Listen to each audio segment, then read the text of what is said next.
Wow! The whole gang's here! Wow. Jean wanted my input on everything. Even though I left the Knights, Grandmaster Varka has done a lot for me. He didn't stop me from leaving back then, or throw any administrative roadblocks my way. So I owe him one. Well, I was sad to see you go, but your mind was made up. And anyhow, you're an adult. As long as you're prepared to follow through on your choices, who am I to stop you? And let me tell you, my rebellious streak was way worse back in the day. You look pretty tired. Late night yesterday? Yeah, didn't get much sleep at all. And now my head's killing me. My terrible memories of being Grandmaster came rushing back at once. The Grandmaster's wording is somewhat We made quick work of our tasks yesterday, much to the You know how it is. When you're catching up with an old friend, a few drinks turn into a few too many, am I? So you're just hung up? I see. Understood. I just received word from the Knights stationed at the venue that the setup is complete. You can start today's story at any time. Ask away. You mean like how only you could have purified Dvalin's tears? That ability is unique to you.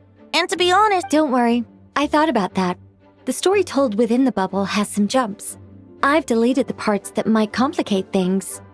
The remaining content doesn't require the participant to do much of anything, actually.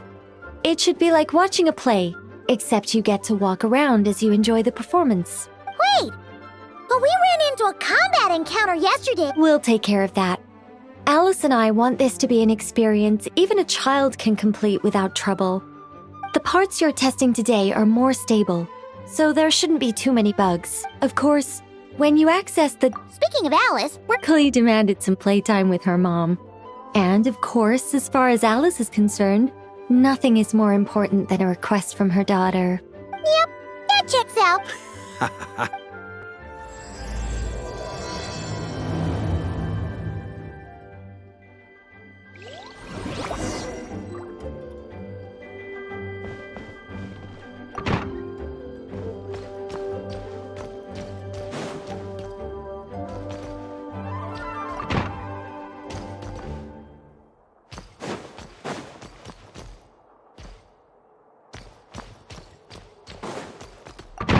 Please be quiet.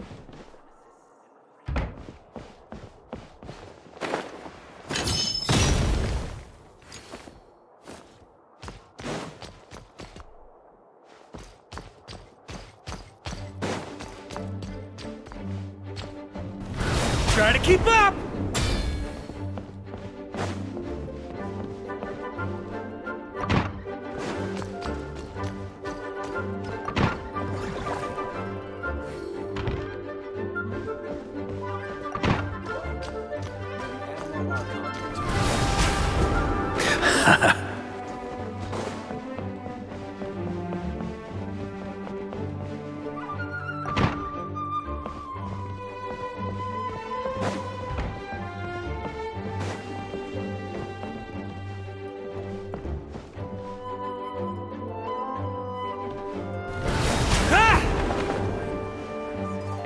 Ooh.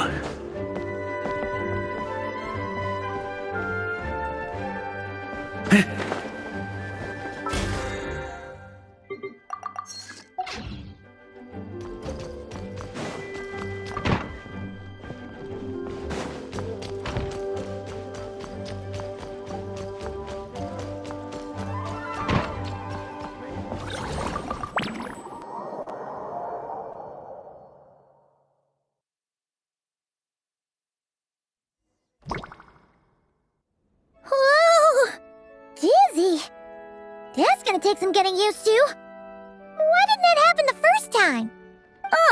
Looks we've jumped forward a bit since yesterday. We're at the Favonius Cathedral now. Wait, is this the bit where we borrow the Holy Lyre? Yeah. Don't worry, see? Word from the Knights of Favonius is that the Fatui are planning to steal the Holy Lyre der Himmel. Unfortunately, that intel came a little late. A conflict between the two parties is ensuing inside. If the Fatui succeed... Come on. Let's... What is it? Oh, so that's how we're... It's all thanks to that committed performance from our good friend D-Luke. I'm just reading the lines Miss Nicole gave me. You need to play along, okay? The cameras are rolling. Don't worry. Our operation isn't that strict. If there is... Wait, that was Nicole's voice? Where's it coming from? Probably that small bubble. That's right. This is a kind of communication magic. The same one. If you get stuck at any point, you can contact me through this magic. How very convenient. I suppose, given how the story is progressing, we don't have to worry about borrowing the Holy Lyre then. That's right. Obviously, we're not including the steal. After all, the Fatui were the... Anyway, the night... I wonder what would happen if... That would... Okay, Someone's got an axe to grind.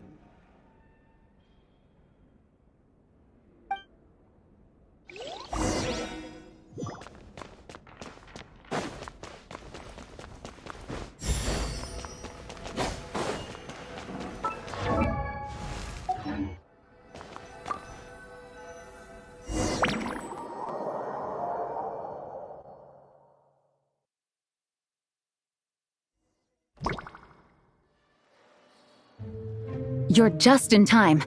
The situation... Yeah, it's turned into quite a mess.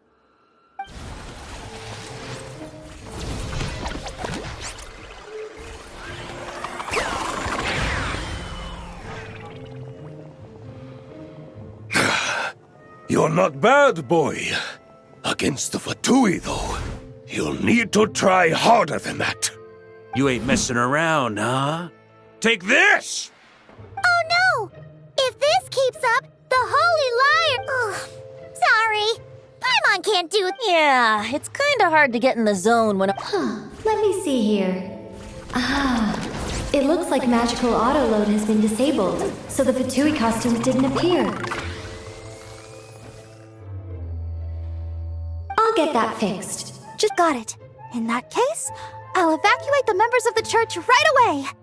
All right, thank you. As you see, Traveler, the situation is dire. We need to retrieve the Holy Lyre and get it back to headquarters. Looks like the Fatui are tied up fighting the Knights. I doubt they have the manpower to spare to deal with us. Which means, if we rush in... You all sure are getting into kick...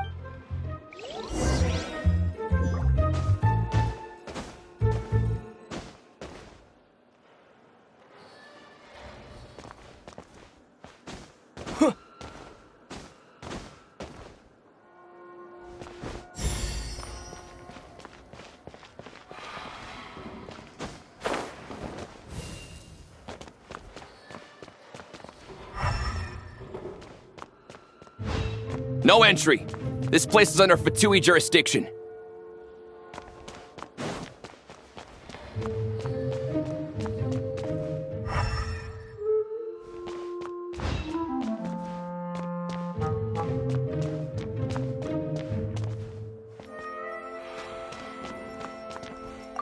I couldn't keep up with you after all, Grandmaster.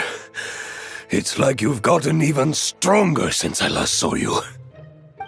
Expeditions have a way of doing that to people. Ever consider taking your adventurers out on a long trip?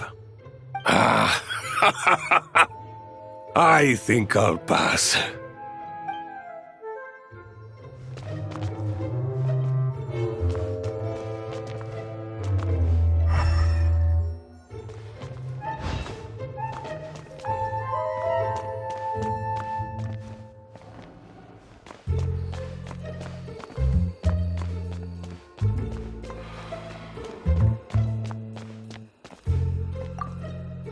I never thought I'd get the chance to spar with the cavalry captain. I'm always up for a duel. As long as you treat me to a glass of wine after we're done.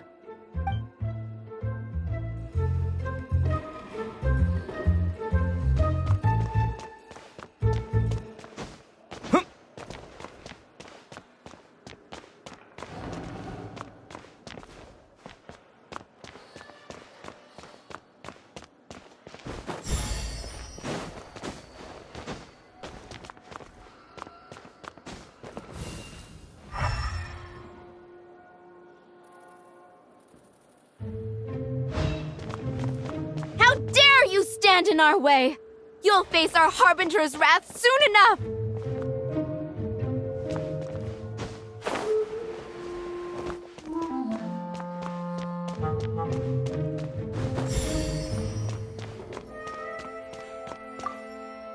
If the conflict really had escalated to this point back then... Ugh. Just imagine the cleanup work. Yeah, good thing it didn't turn out like that. No use thinking about something that didn't happen, right? When your free time is as precious as mine, it's hard not to think about it.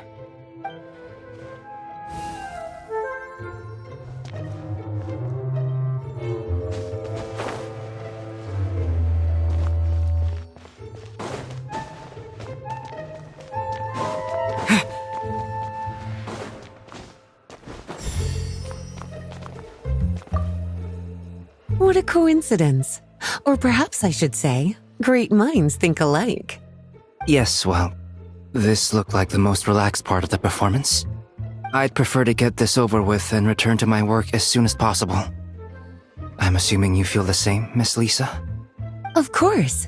After all, this place suffers from a dire lack of comfortable chairs and good tea.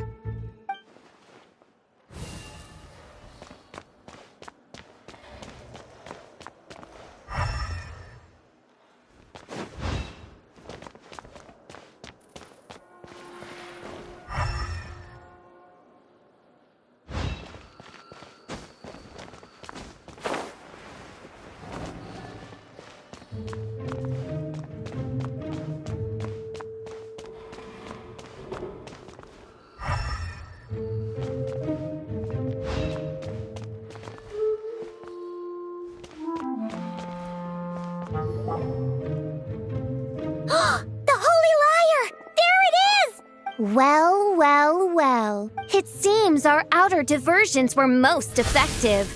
The knights know not that the true danger lurks right beneath their nose. It's no wonder you're known as the youngest, most capable Electro-Sisson mage in your unit. You can read our enemy like a book. No! We're too late! Put the liar down! You heard her! Put it down and put him up! Or this is gonna get ugly! Wait, why are you the only one with a costume, Fischl? Why? Because I fashioned this headpiece myself, of course. How does it look? I am the spitting image of an Electro-Sisson mage, am I not? And I suppose I look enough like an Electro-Sisson as I am. Hold on. Trying to distract? Ha! You underestimate me. To think I would appear before you without full confidence in my victory. Go forth, Oz. Sisson, the holy Lyre der Himmel belongs to the Fatui. Whoa, that was fast.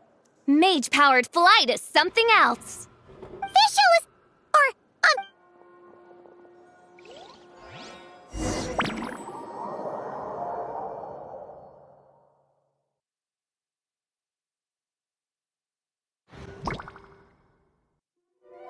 Here, take it away, and don't let them catch you. That's nothing the gliding champion of the Fatui can't handle.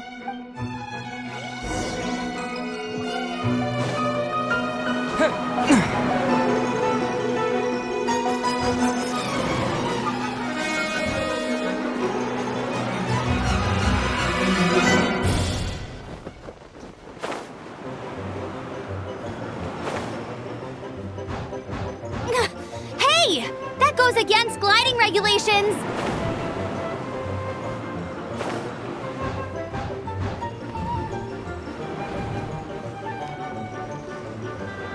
pretty tough, aren't ya? Well, let's see how you handle this.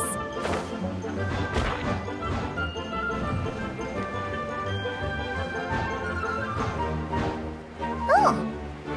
Paimon thought the Adventurers Guild were the only ones role-playing as Fatui. Just thought I'd lend him a hand. Fischl didn't have time to make me a cool hat, though.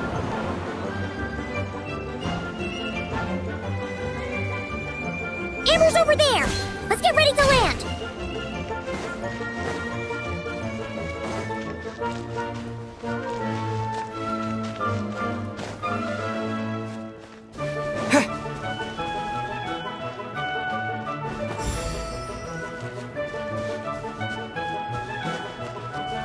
Here they come!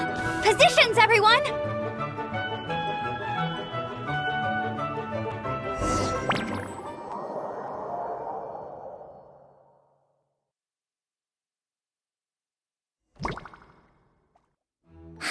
So this is where the chase ends this time. Wait a minute. This isn't what their hideout looked like. It's at least a few times. Yes, I remember it being much more run down. This place has far more structural appeal. The Lawrence clan lived here for a time, but this doesn't look like their handiwork. And I know for sure it's not the work of the knights. Must be a bit of creative license on the part of our dear mages, then. Alice said the original was too run down and didn't fit her aesthetic taste, so we repurposed some assets from the Golden Apple Archipelago. As you can imagine, Alice has always been a go big or go home kind of... Yeah, this is... Still, our mission remains the same. We're here to get back the Holy Lyre. Yeah!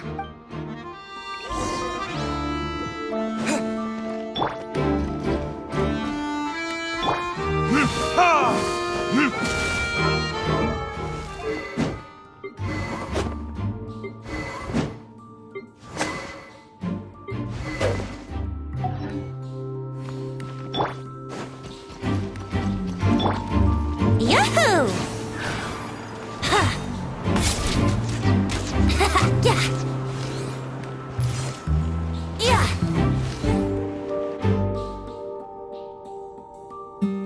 A human never doubts what their eyes see. Both now warn you that this is the end of the road. Give up and turn back while you can. That voice! Mona? Oh, you mean Barbarloth's student. You know about her? But Mona came to Mondstadt after your expedition left. Well, I had regular contact with the Hexen Circle, so her name came up now and then. The whole thing about her messing up and being too afraid to go back? Yeah, I know that too. What? But how? No one in the Hexen Circle should know about that. For real? All of them? I'm afraid so. Oh, except Rhindaughter.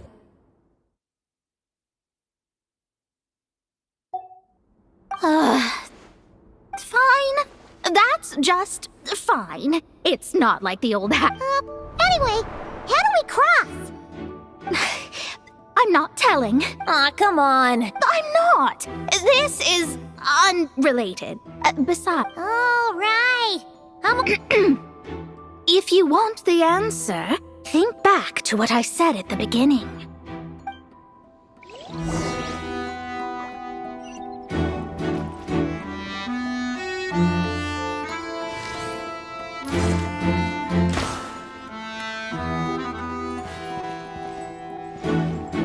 Let's play!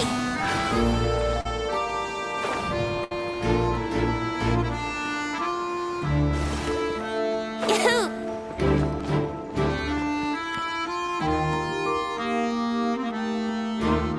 Brace yourselves!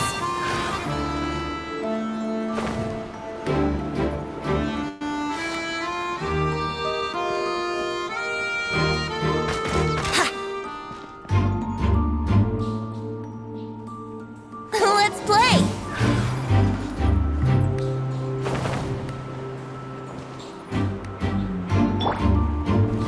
Try to keep up! Ooh. Nice! We made it!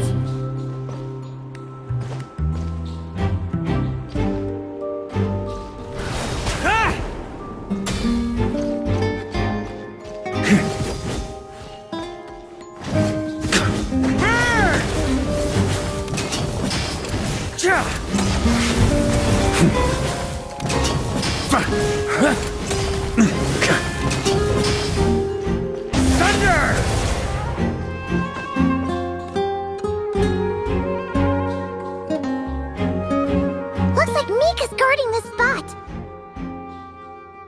Oh, hey! It's been a while.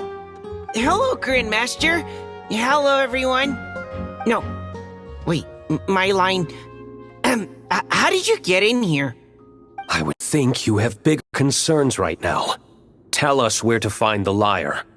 It's locked in the back room, but good luck getting in there. 3 crests are needed to enter, and each one is guarded by a Fatous. Wait, but in real life, we only needed 1 key. Yes, but there are 3 locations to visit. All our actors worked so... Fair point. They're playing through the story just like us, after all. To be honest, when I first read my lines, I was kind of confused at how I just give up the intel without a fight. But when I actually had to stand up against all of you, it made sense. I mean, Mr. Diluc practically had me in a cold sweat. Really? I only had 1 line.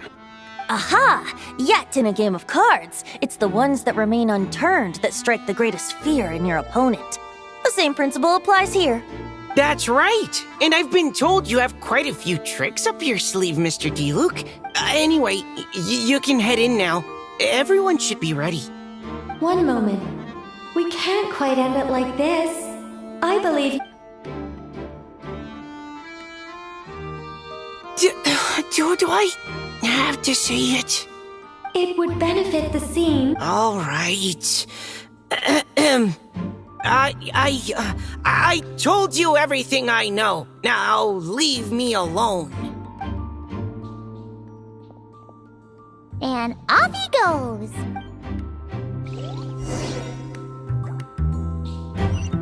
Here.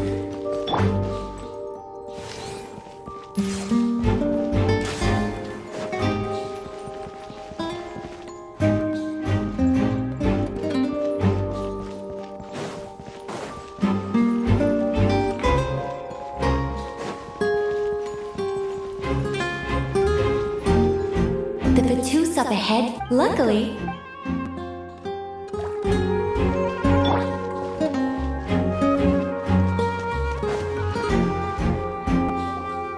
Wait, Mona? Again? What? The more roles you play, the crest is with me. Let's talk biz.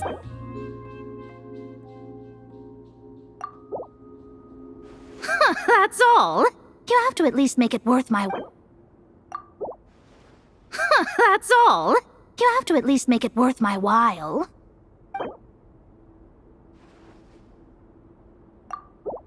Good enough for me. Gotta know when to fold, right?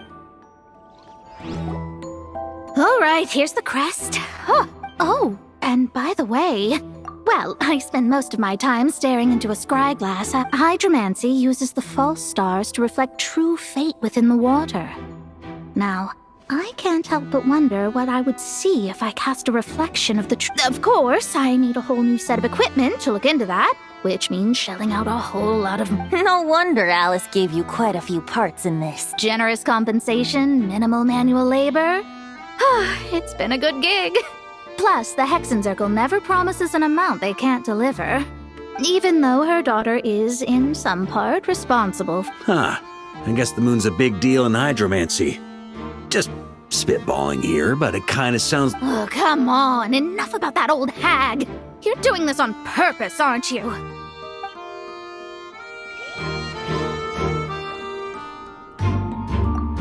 Oh, come on. Enough about that old...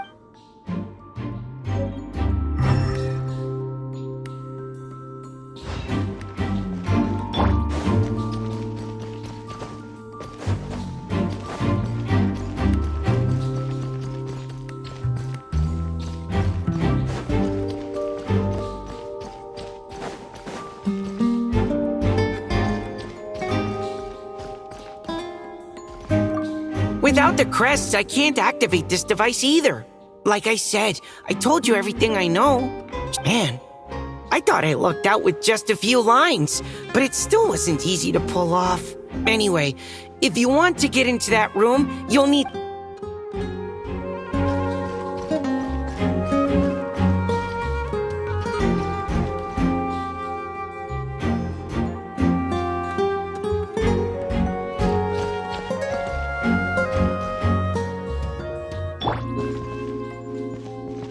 Yahoo!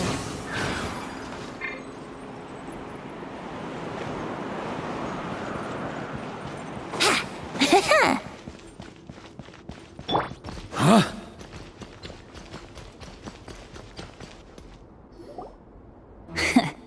Looks like we were followed. Guess Mondstadt's elite aren't to be underestimated, huh? Stand aside. This one's personal, but this time, I'm fully locked and loaded! Come on, kid! Let's finish what we started!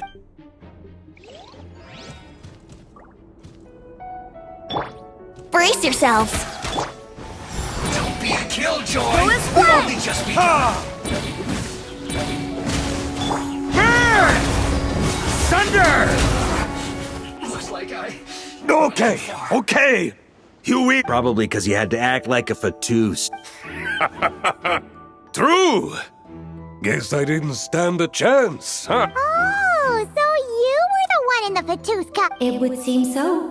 Man, their armor is heavy and not breathable at all. You're telling me the Fatui in Sumeru and Natlan also wear this stuff?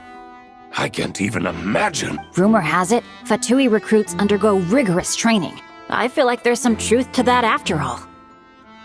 Well, even though we lost, Dad had fun for sure. Oh, and Bennett told me about what happened in Natlan. How you helped him navigate his past. It's hard to believe we finally have answers after all these years. So, on behalf of all the adventurers in Mondstadt... Well, that's what friends are for. Speaking of, how have things been since you got back? Same old, same old. Bad luck included. I do miss the Asha, though. I hope I get the chance to show them Mondstadt someday.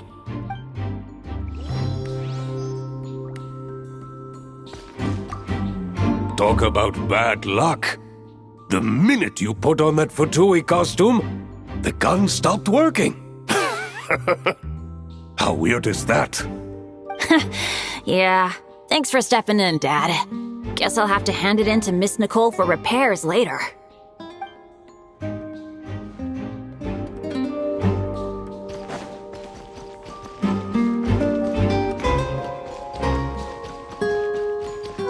The road ahead is almost completely blocked. Looks like this person isn't taking visitors. Yes, we'll just have to be careful. We need that crest.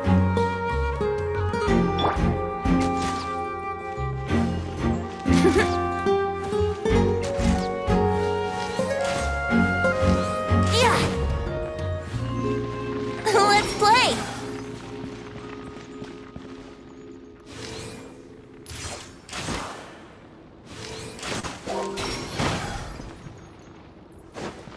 How rude! Here we go! Brace yourselves! Ah! What? They handed over their crests? Looks like the decision has been made for me, then. Further resistance would be foolish.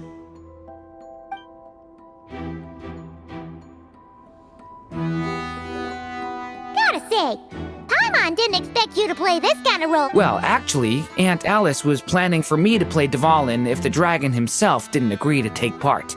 That was the backup plan. Apparently, there's a spell like the one used to make Simulanka that could change me back into an evil dragon. That does not sound like a good idea. I have to agree. That sounds like a disaster waiting to happen. I don't think I'd be very good at playing the evil dragon anyway. Luckily, Dvalin agreed to take part after all, so my role was switched to timid Fatui Guard B, and I got to wear a costume instead. Wow, that's a... Oh, because Mika is Guard A. As expected, Alice has got it all planned. All right, we got all the crests. Let's head back and look for Mika. I'm just glad I...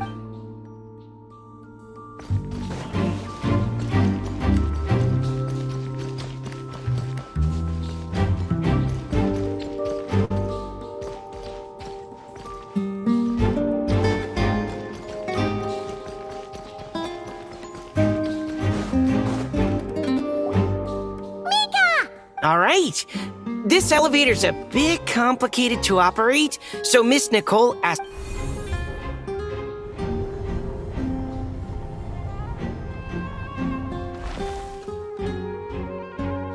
Thanks. No problem. Best of luck up there. Huh. I don't remember Fatui being this... Of course you want to make things difficult.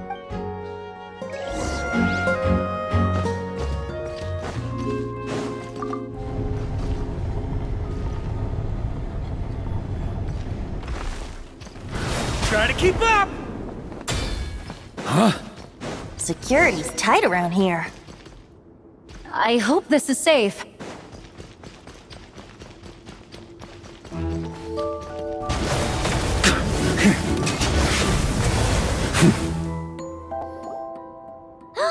The Holy Liar! Here it is! Wait, but Paimon remembers something about a...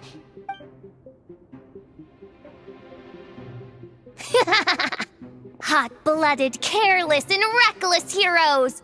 Despair, for you have stepped into my trap! Wait, what? All it did was lock the liar up! Well, I wasn't the one who designed it! All Alice... I see. That checks out. They laugh as if they already know what it... Allow me to clarify before we proceed. From what I've heard... So then, Do not despair. 'tis true. Come forth, my loyal servants! Smite all who stand against us! Yahoo! Look! The ravens get confused if they don't... Group 2, reinforce!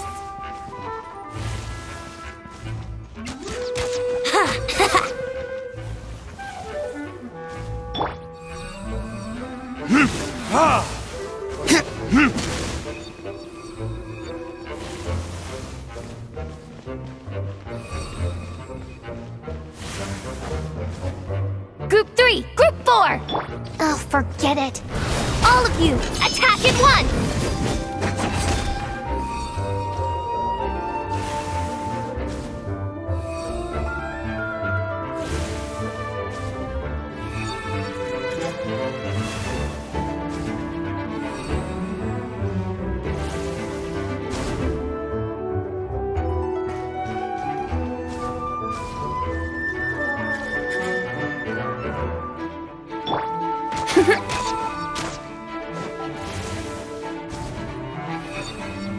Here we go! Yeah!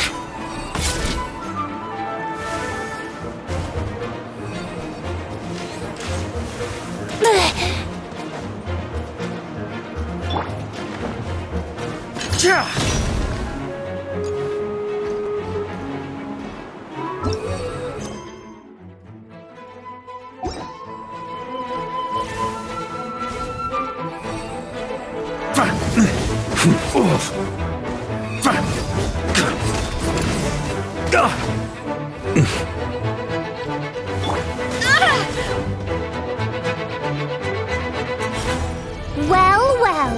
It seems I must send forth my most capable servant of all. He shall dispose of you in one fell swoop. As you wish, mein Fräulein.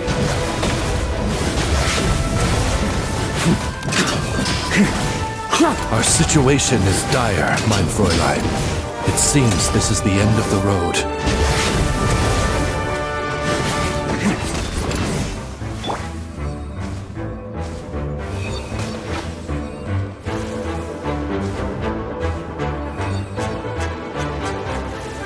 Here we go!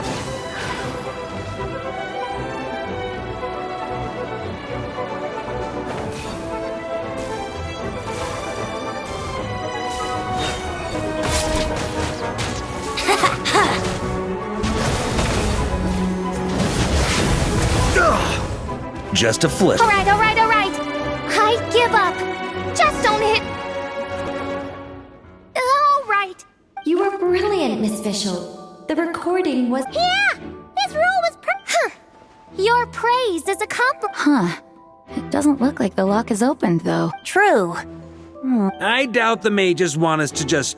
Perhaps we haven't met a certain condition then?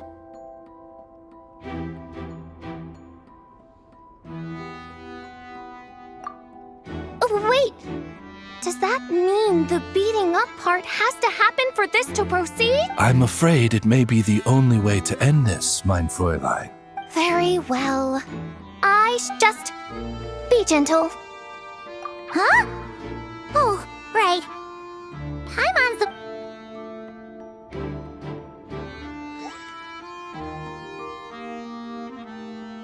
Ah, it's open!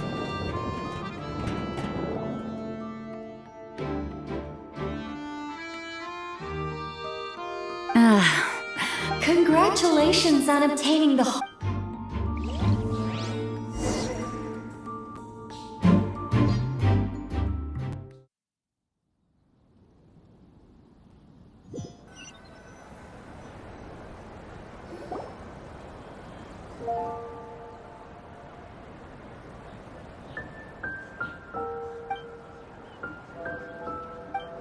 Wow! This is quite the gap. Oh, Paimon's stomach is there. Oh, hello. Did you need something? But then, as now seeing a gathering like... Well said, Barbara? You told me you wanted the expedition members, but in my eyes, the feeling of home isn't something you can force. Oh, you're right. And you know what? I've been coming to the same conclusion. The location isn't the most important factor. I appreciate the kind words, you two. Make sure to do the same, traveler. It's not now that we're outside the bubble and no longer in character. Hey! Honorary knight, look up! Pretty stellar view from up here, and the breeze is nice too. Care to join me? Oh, of all the places to sit, it just had to be there. Well, to each their own, I suppose. Just be careful on the way up, traveler.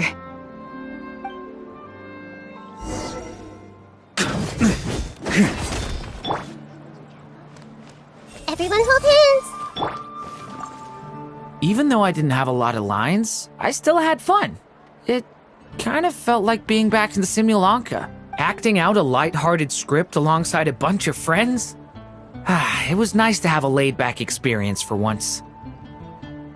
Quite a change of pace from our experience. Yeah, this was far less complicated. You can say that again.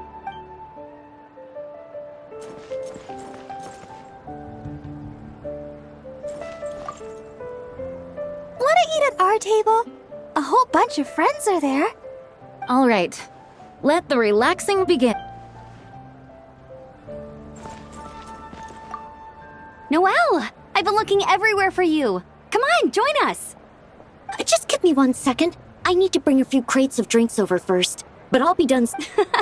In that case, I'll help you out.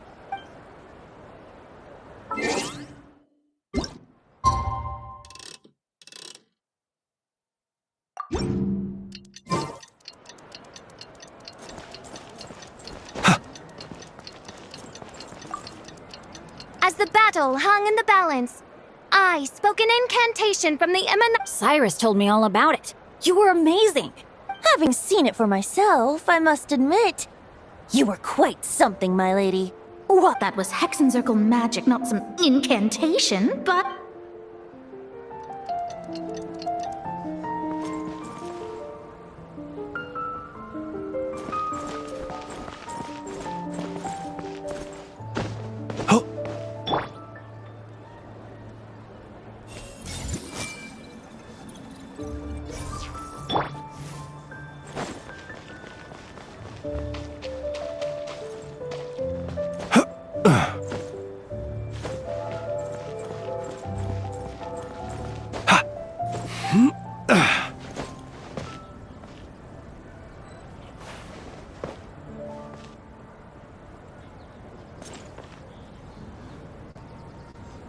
Have a seat. I come bearing drinks.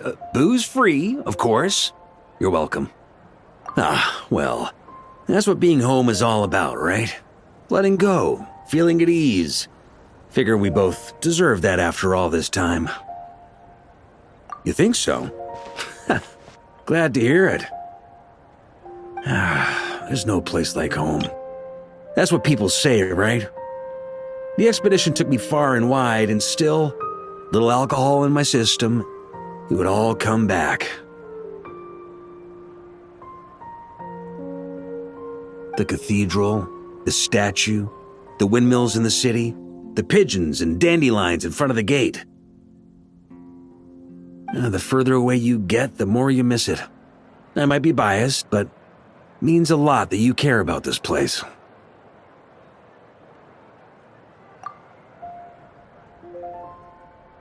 I get that.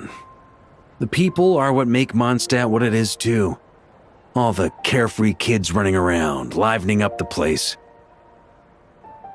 Which reminds me, I never thanked you for helping Mondstadt out back then. It takes a special person to do what you did. Most people are helpless in the face of abyssal corruption. Considering their target was Dvalin, things could have been bad. I suppose Barbados could have handled it, even though he hadn't been awake for long. But still, I doubt the ending would have turned out quite so perfect. Dvalin is family to him, you know? Having to choose between the dragon's life and Mondstadt's safety, that would have been cruel. Not to mention, the Wild Hunt would have reached our borders sooner or later. We'd have been stretched thin without your help. Maybe you've never put two and two together, but what you did in Natlan also helped reduce the threat of the Wild Hunt. If Natlan's crisis hadn't been resolved, the two abyssal powers might have joined forces at some point, making our situation even more dire. Ha! Look at us, taking down the Abyss in two separate nations. Doing the Knights of Favonius proud, aren't we? I guess not. In any case, for a knight, honor is something you get to define for yourself, no matter what the outside world thinks. And that's the question, isn't it? Why do we do what we do? But I think it's safe to say you already know the answer. Ah, so this is where you've been hiding. You know, I don't think this was designed for sitting. Ha! When did you become such a stickler? Come have a drink with us. There's plenty. Don't mind if I do. Grape juice? Again? You know, Charles would never let me hear the end of it if I started drinking without him. Disappointing, but understandable. Oh, I almost forgot. Since this banquet is also for the actors, I invited Dvalin. All right. Might hike up the bill a bit, but who cares? Haven't seen him in too long. Yeah, well, he turned me down. He never did like being the center of attention. The city is a little too small for him to spread his wings. Even if no one is afraid of him, he could still take out a windmill or two. Guess it's better not to risk it. Huh. Maybe it's time to draft a proposal to build him a landing pad. The Traveler's right. If this is what makes him comfortable, might as well let him be. In the meantime, I propose a toast. To our honorary knight. To our honorary knight.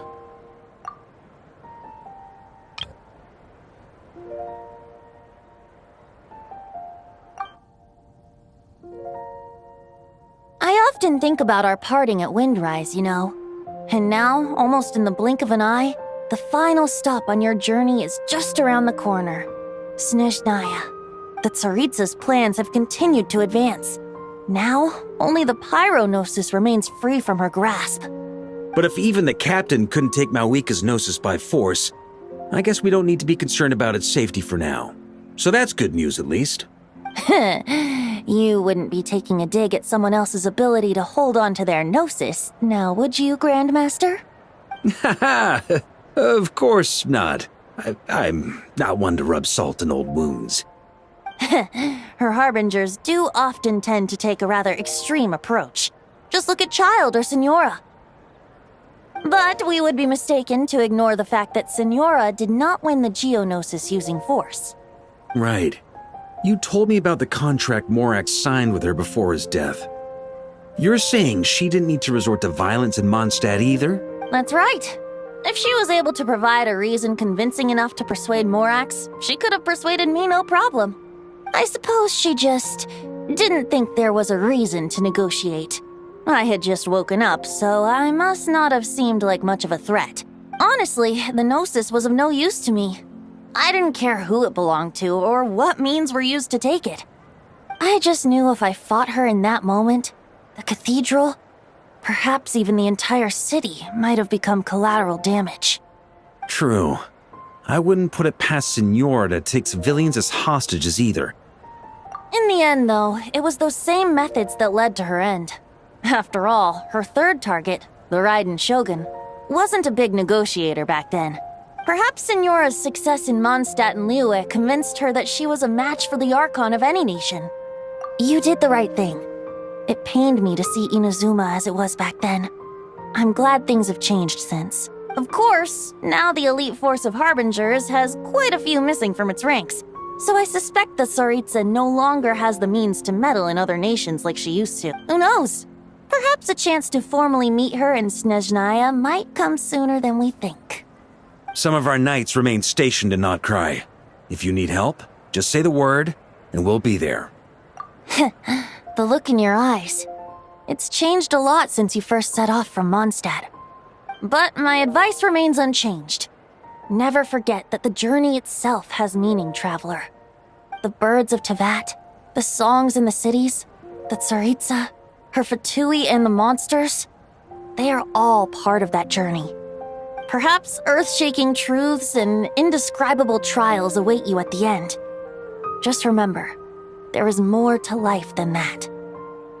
Alright, that's more than enough acting like a real Archon for one night. And still, not a sip of drink for dear old Venti at a time like this? You're no fun, Varka.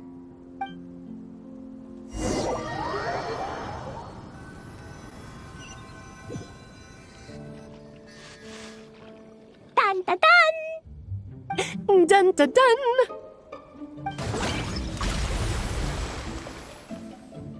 Da da da! Da da da!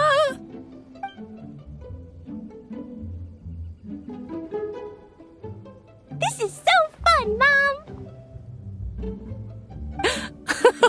I think so too. Come on, let's blow them all up!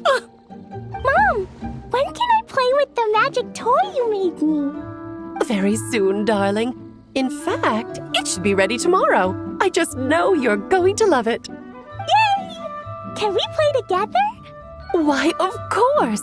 We'll have ourselves a splendid time.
So you're looking after the drink stand now. If I'd known sooner, I would have stopped by this morning. I've got to say, I'm getting curious. I've heard a lot about your mixology skill. I wonder what kinds of drinks you can mix with the ingredients Glenfiddia has prepared. I don't have much of a choice. It's just one thing after another right now. First off, the Knights of Favonius annual combat assessment is coming up. And this year, the standards are higher than ever. As the captain of the reconnaissance company, I have to lead by example. At the very least, I need to rank as one of the top 3 captains in the So, I've been intensifying my training lately. Being a descendant of sinners means I have to work hard to maintain my position. I'll have you know I've never once neglected my duties.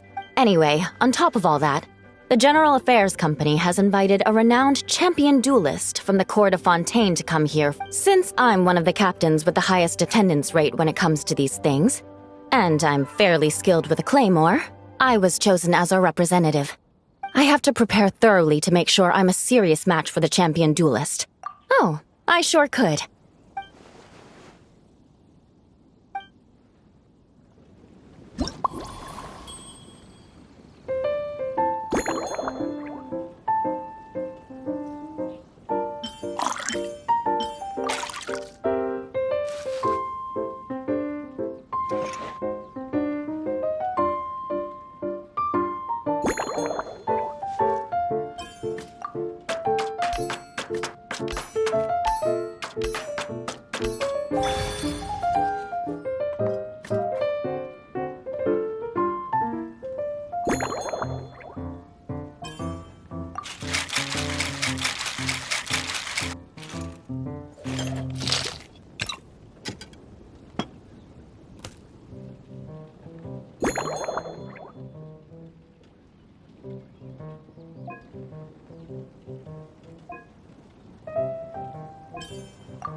One twinkling starlight for Captain Eula. Hope you like it. Judging by your confident tone, I'm certain I will.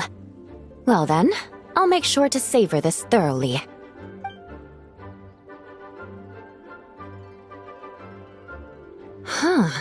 Not bad. Sweet and tingly, with a delightful airiness. The fizzy water really brings it to life.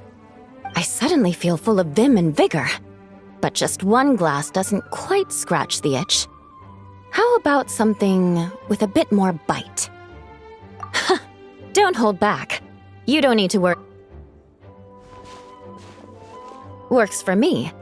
The first company hasn't assigned me any paperwork for tonight, so I'm free to catch up and try your new creations at my leisure.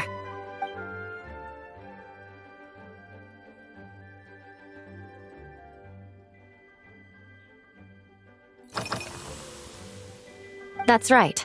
The merchant I got it from called it Romaritime Oh, it's in that book Miss Magistus lent me. The Blade Dancer, 20 years on, it says. After a duel, a Fontanian swordsman will to properly play host to Miss Clarande. I searched for quite some time to locate a rare goods merchant in Dorm. I had my doubts at first, too. But Amber said something that makes a lot of sense. She said that even if this custom doesn't really exist, following it still shows I've made an effort to understand Besides, who doesn't like trying new things, right? I'll treat Miss Clarande to this juice at our post-training banquet.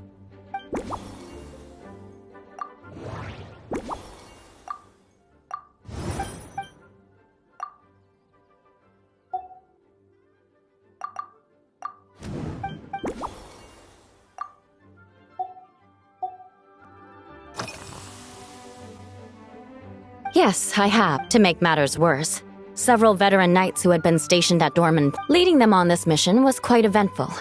It took 3 weeks of stealth operations and those veteran knights faced the bitter cold and were— Me? I'm completely fine. But thank you for— It was mentally tiring for sure. But fortunately, the operation wore them down far more than it did me. They won't be questioning my authority again anytime soon. If any new recruits try to make my life difficult, I'll just have my veterans give them a few friendly pointers. If you want to know, they launched a diet improvement initiative. In the past, we only had dry rations. Every mealtime we had to set up pots and campfires. Now we just need to bring our standard fuel.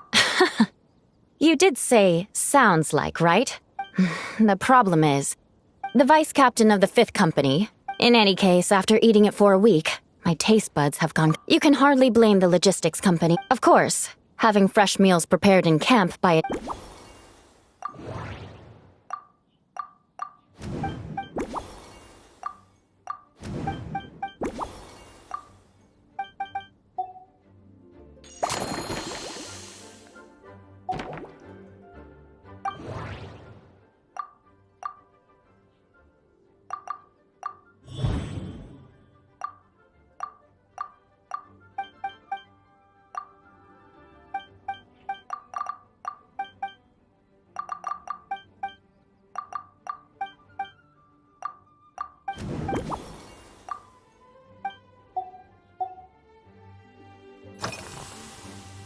Oh my.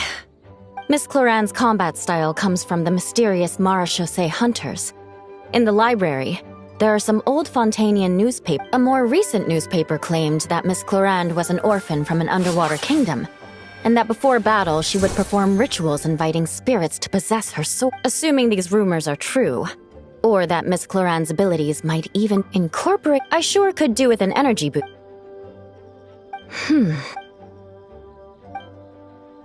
That's right. You really know your stuff. I doubt there's anyone else in all of Tevat who could come up.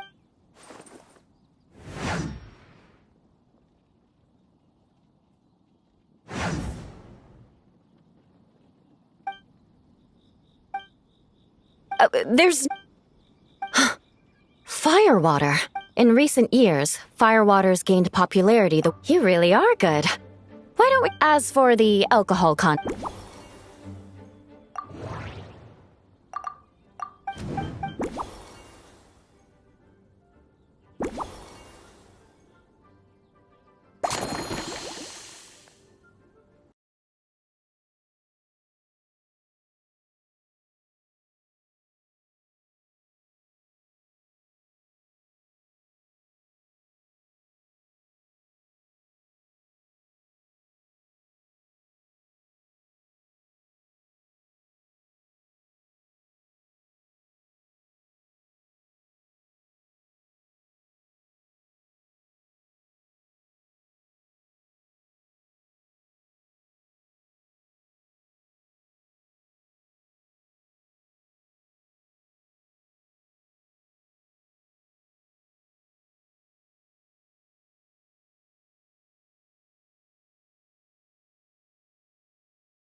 one twinkling starlight for Captain Eula. Hope you like it. Judging by your confident tone, I'm certain I will.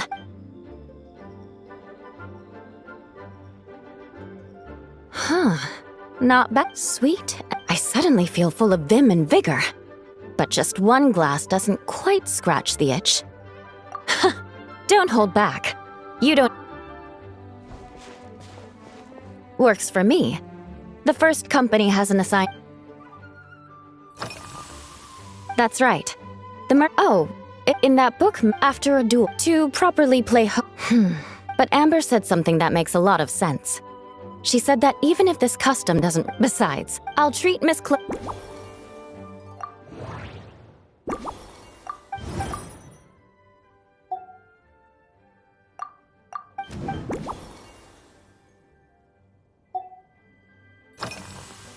Yes, I have. To make matters worse, leading them on this mission was quite eventful. It took 3 weeks of stealth operation. Those veteran knights faced the bitter Me? I'm completely fine. It was mentally tiring for sure. But fortunately, the operation wore them down. If any new recruits try to make my life difficult, I'll just have my veterans give them a few friendly... If you want to know, they launched a diet in the past. Now we just need to bring our the vice captain. In any case, after eating it, you can hardly... Of course, having fresh...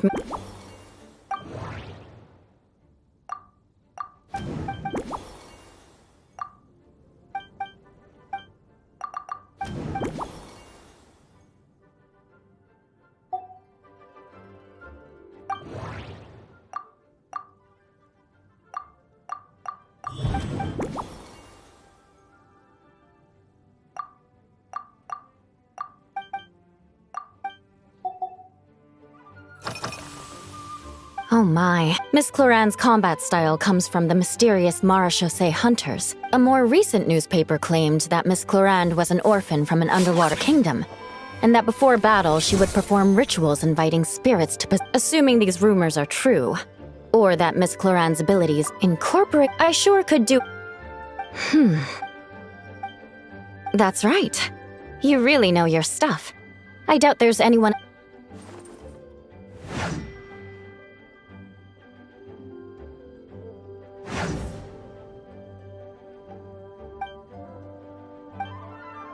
There's no... In recent years, Firewater's gained popularity. You really are good. Why don't... As for the...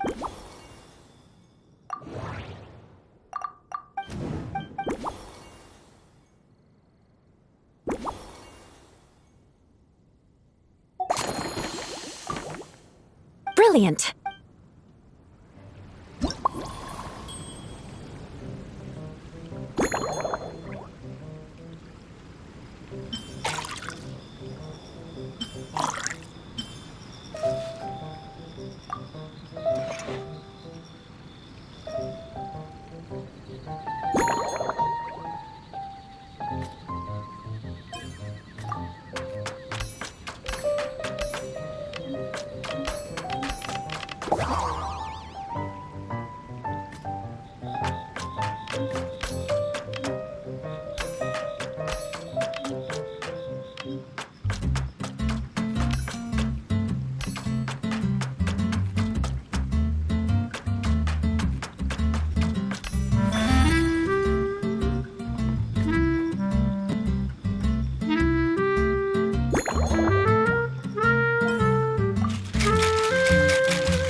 Here's your all-new Seafoam Sword Song, mixed to meet your personal preferences.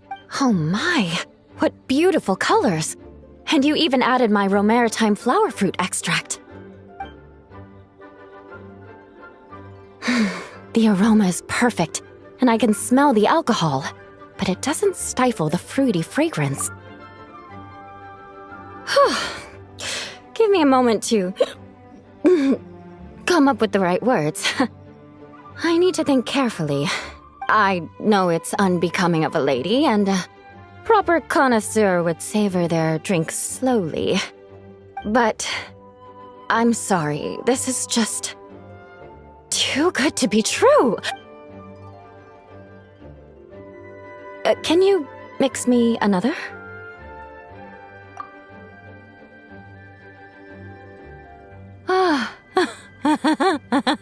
Oh, no, what was I going to say?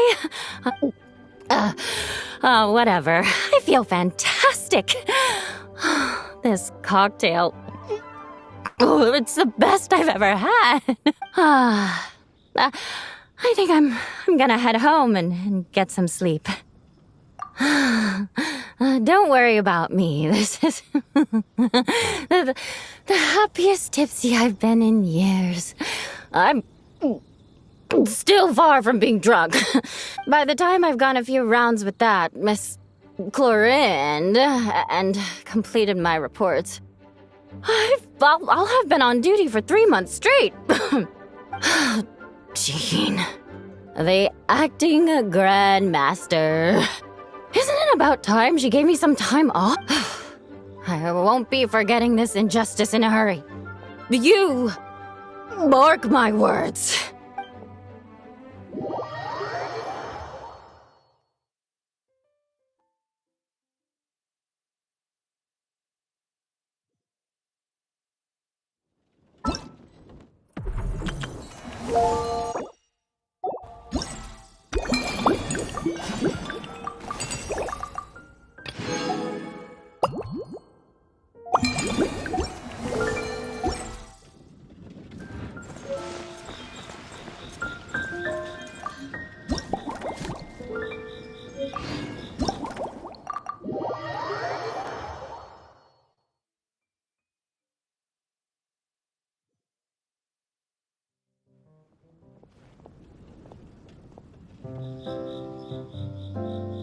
Suspicion confirmed. While patrolling the area, I was sure I'd sensed a familiar presence, so I came over to take a look. And sure,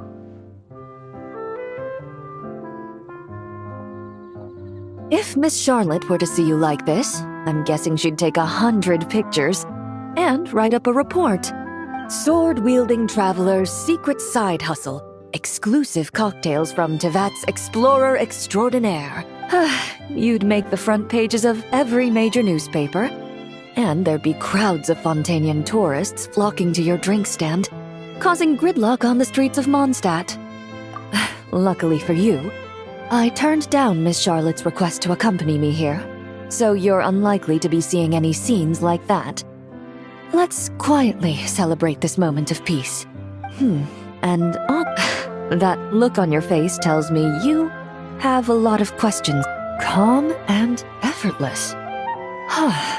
I'm shocked to learn you're a real pro at this sort of thing.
Your caramel blaze is ready.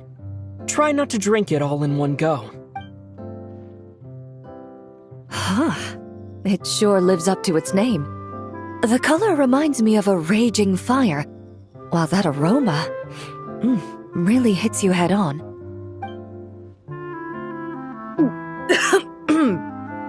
It's quite strong.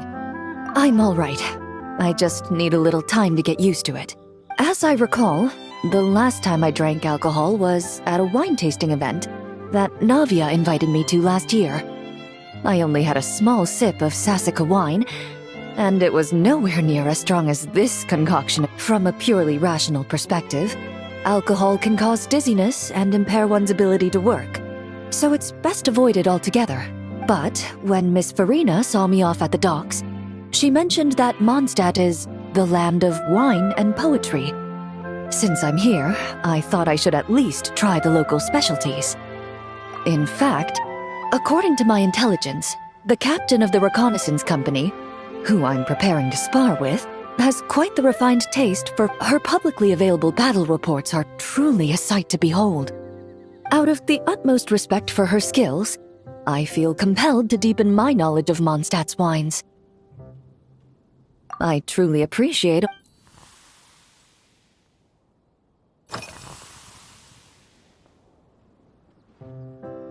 I've seen a little.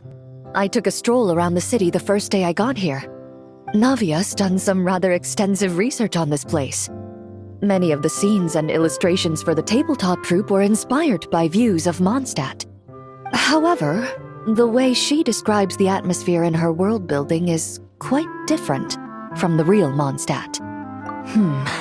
Perhaps because I've mostly just visited the blacksmith and the training grounds. Recently, the newer weapons and armor produced in Mondstadt have been created using a completely different heat treatment process. While this has slightly reduced their overall toughness, their impact resistance has greatly improved. Perhaps it's because that scent gave me such a positive first impression. Over time, the faint fragrance becomes overly sweet. And for some reason, it makes my teeth feel funny. Of course, there is a solution to this problem. The next time you find yourself in Fontaine, there's another protective agent I can recommend. One that's as neutral as water, without any excess fragrance. If you also dislike being bombarded with sweetness, this protective agent should suit you well. Huh? Does that mean she's already finished her commission? Well, she's certainly efficient. Once I return to Fontaine, perhaps I can let Sigewinne know that I'd be happy to purchase her latest perfume. I'm not sure I'd say that. On my way to Mondstadt, we happened to take the same boat. Naturally, we got to chatting. I've often heard Sigewinne praise her work. After conversing with her on the journey over, I must say, she is indeed a rare and refined individual. She's gentle and composed, yet keeps others at a distance. Perhaps it's due to her profession. I find this approach ideal. Oh, thank you, but there's really no need to set anything up. Our work rarely intersects, and our social circles hardly make for a Venn diagram. Best to just let things...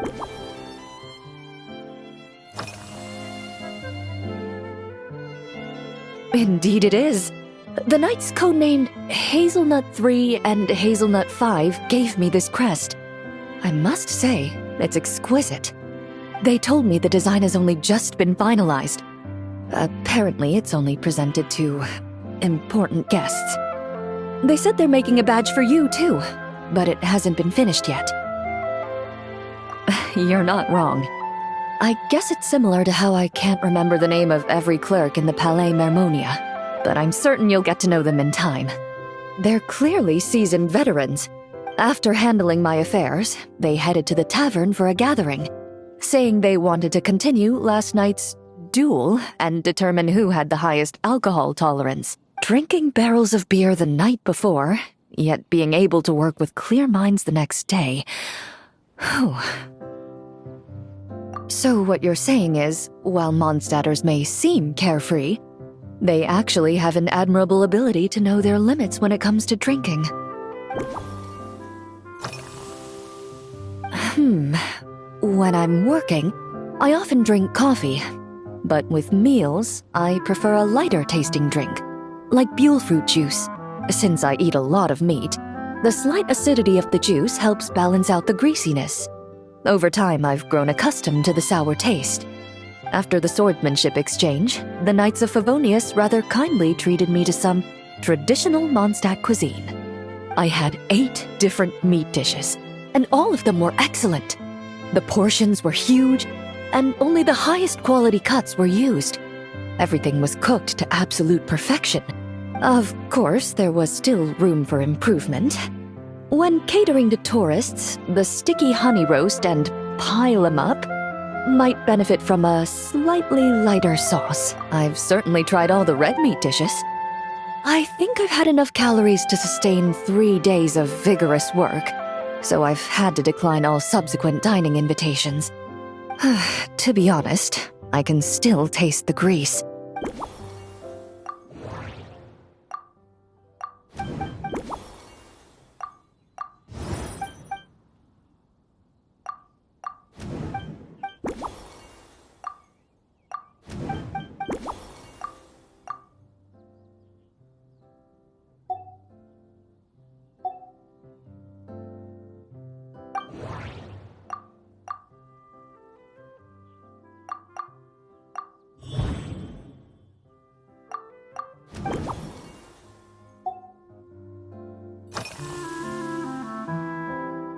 Are you already planning the details of our hypothetical get-together?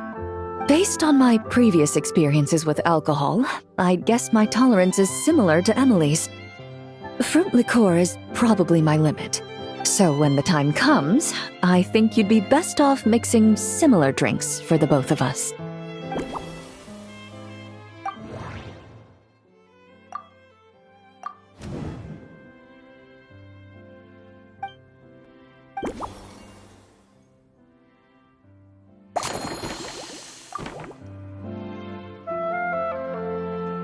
All right, I'll make sure I'm mentally prepared. Even if it's still a bit strong, I'll do my best to finish it.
Alright, this new creation is called Leisure Time Lightning.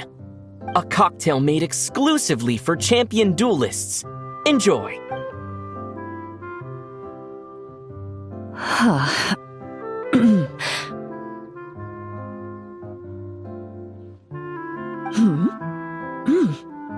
Have you added fruit wine? It tastes wonderful. This is ideal for me. There's a subtle saltiness that combines well with the tartness of the fruit and the sweetness of the caramel. Each sip balances delicately on the edge of perfection. The color of the wine also fits well with the name, and the lightning imagery contrasts with the fiery nature of the caramel glaze. But where does the leisure time part come in? I see. That certainly matches the impression this cocktail gives me. Its unique aroma and taste will hold a special place in my memories of Mondstadt. Do you think, if the chance were to present itself, you'd be interested in mixing drinks somewhere else? A cafe, for instance, mostly for Navia and Miss Farina's sake. Though obviously I'd be more than happy to try more of your masterpieces myself.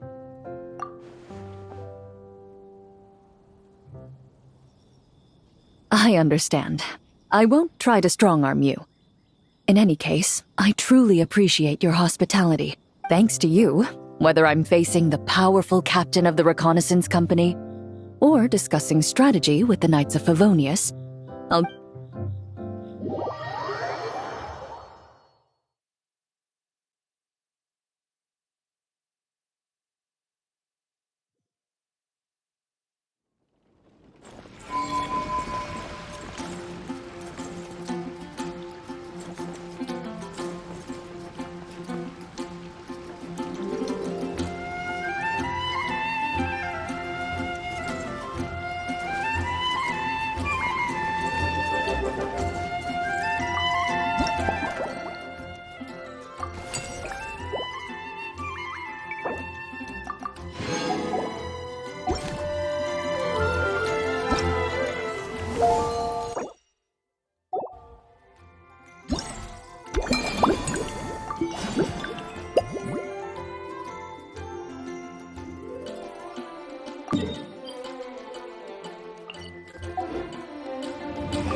Huh? Is that Mr. Honorary Knight? Yippee! It's you!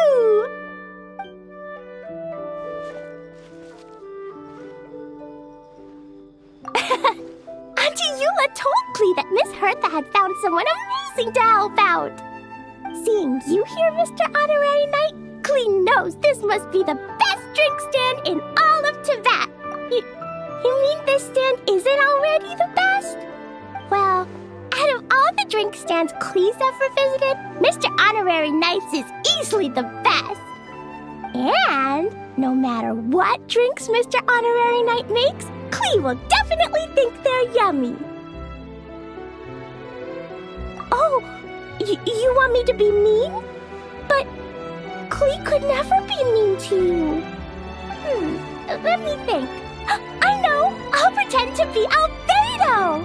Whenever Albedo reviews Timaeus' work, his face goes super serious, and Klee can hear every word he says. Get ready for Klee's super amazing order! Me and Mom blasted so many fish today. Don't tell Master Jean, though. So, Klee wants to order a fair weather frolic. Anything like a bright sunny day will definitely put Klee in a super duper mood. I wonder what it'll taste like.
your Fairweather Frolic is here.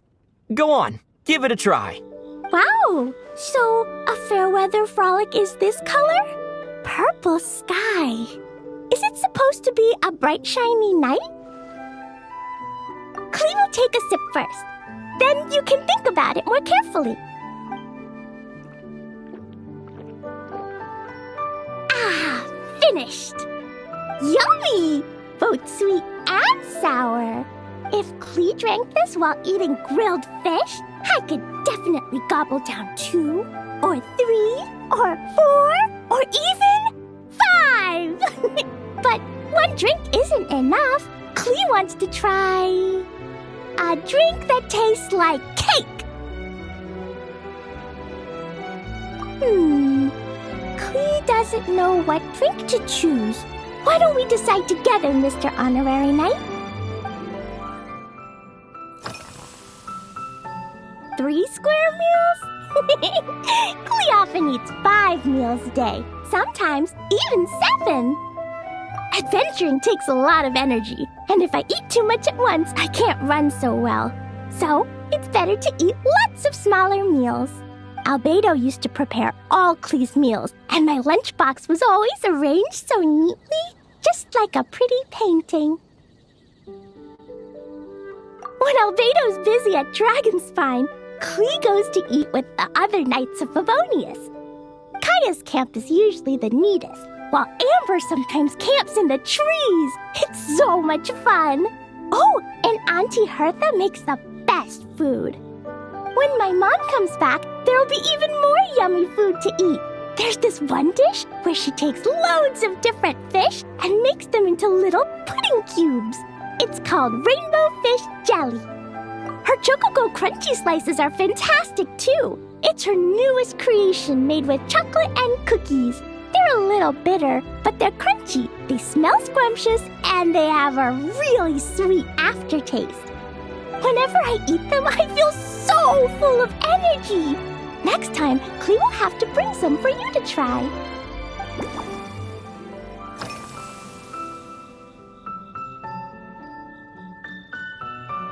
Yeah, when Clee gets back home, I'm gonna eat some salted nuts while reading my book.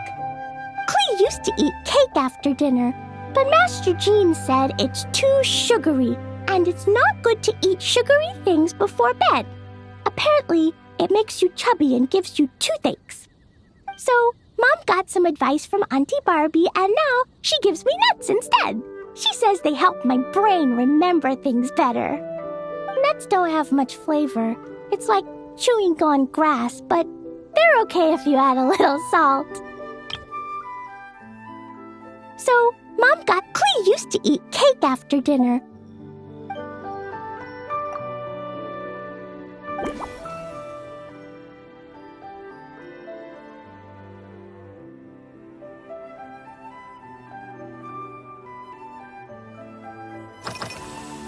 Yeah, Mom gave me an amazing book recently. She said I have to read 1 chapter every night, learn something useful, and then go to bed early.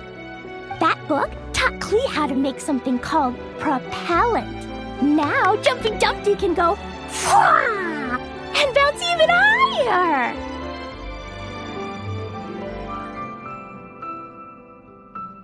It's not hard at all. In fact, it's a lot like making bombs. You just have to be careful when trimming it down. It's like sharpening a pencil that could suddenly go boom. Bedtime's an important part of Clee's schedule, too. Mom sits by my side and tells me all kinds of wonderful stories. She has a lamp made of gemstones, and when she turns it on, it goes kabling! Yeah! When something happens in the story, the lights on the ceiling make pretty pictures. Sometimes Mom falls asleep before the story ends, so Clee has to tuck her in instead. As soon as Clee learns how to use the lamp, I can come tell you stories, Mr. Honorary Knight. Clee has memorized so many wonderful stories, enough to make everyone happy every day.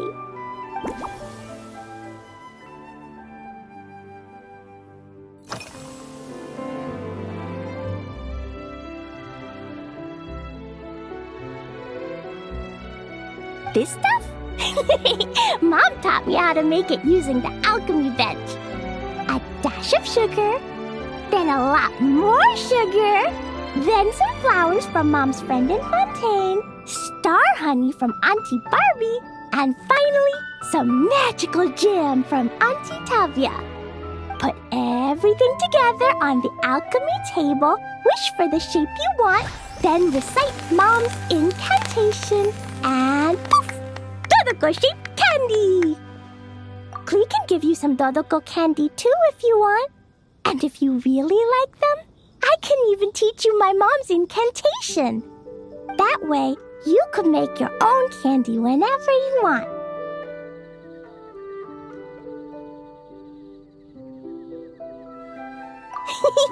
If you get stuck, remember to come ask Klee. When it comes to magical candy, I'm an expert.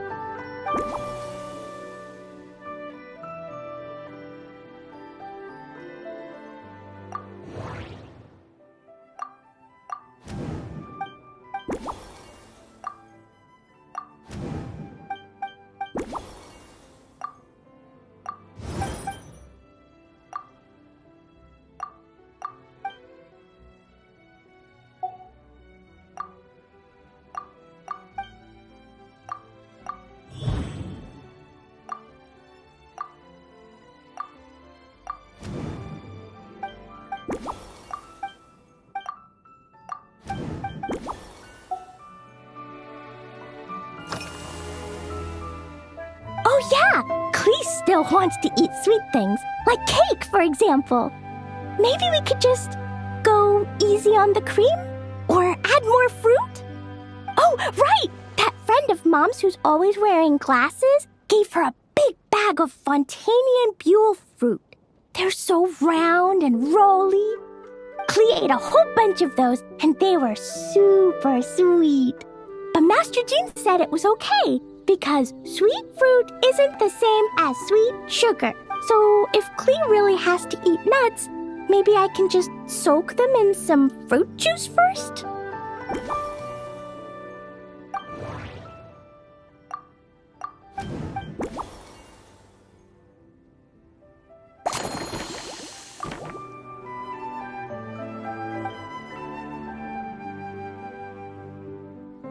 Yeah, that was quick. Klee's looking forward to finding out how tasty your next concoction is.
Ta-da! It's done! I just know you're going to love this new creation.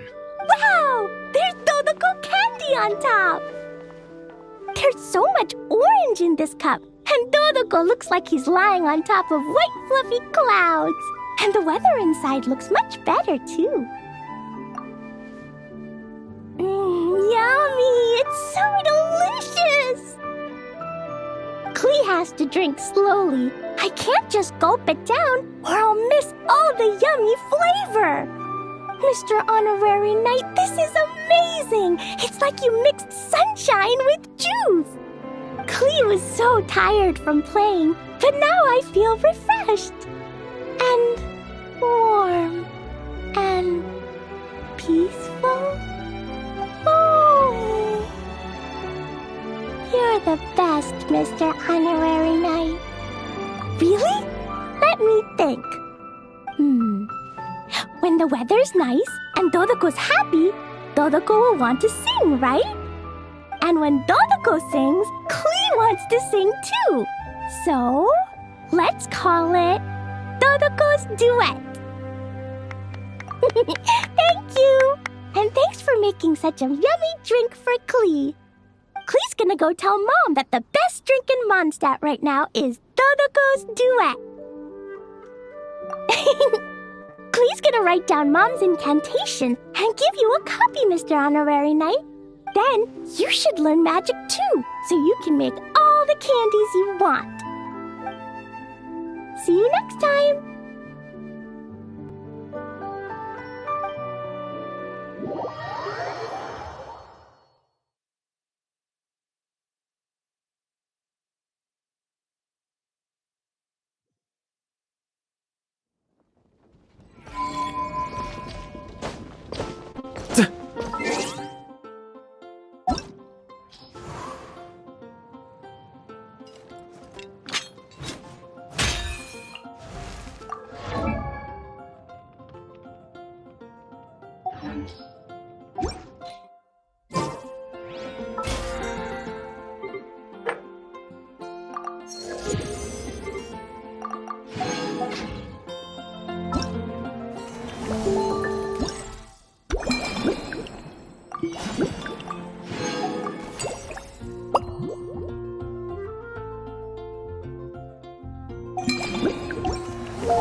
I like to drink a...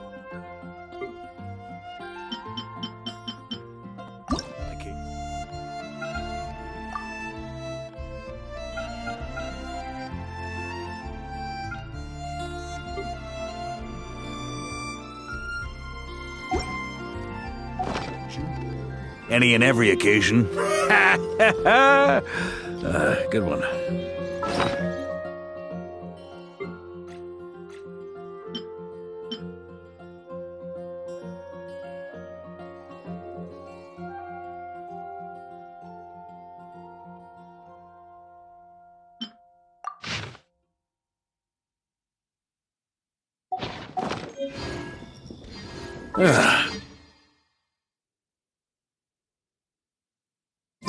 Sure feels good to get away.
desk.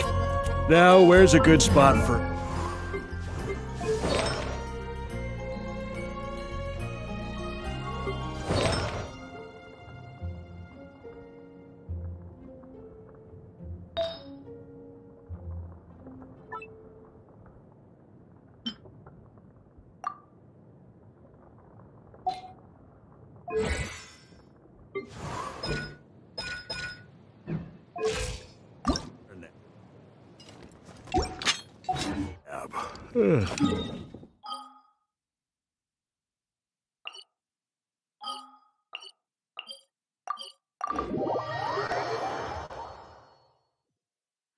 The incident in Nod Cry? Trying to keep up! Bad happened.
I like to drink on occasion.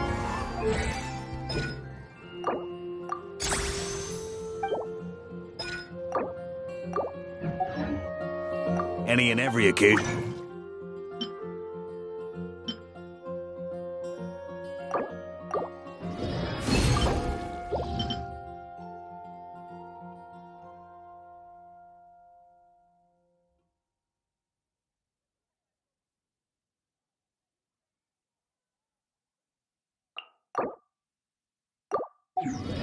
Ha ha ha!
Surge.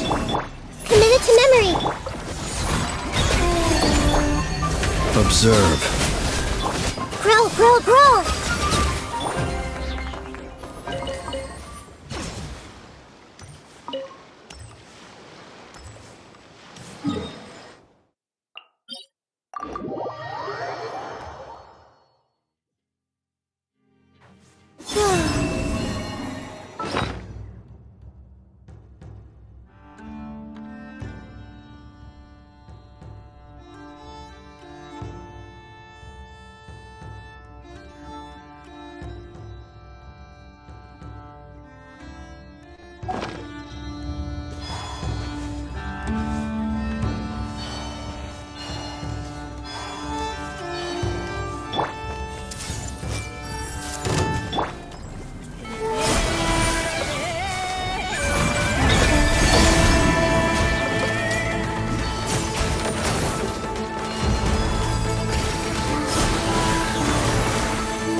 Up the ante!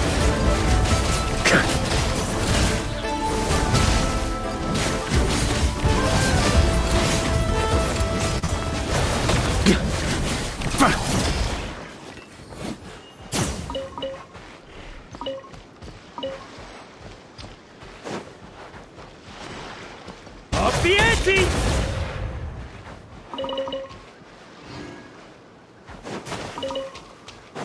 On me!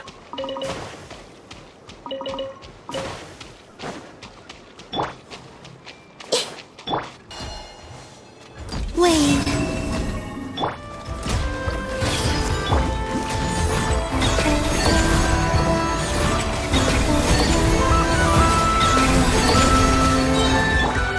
Committed to memory. This may hurt a little.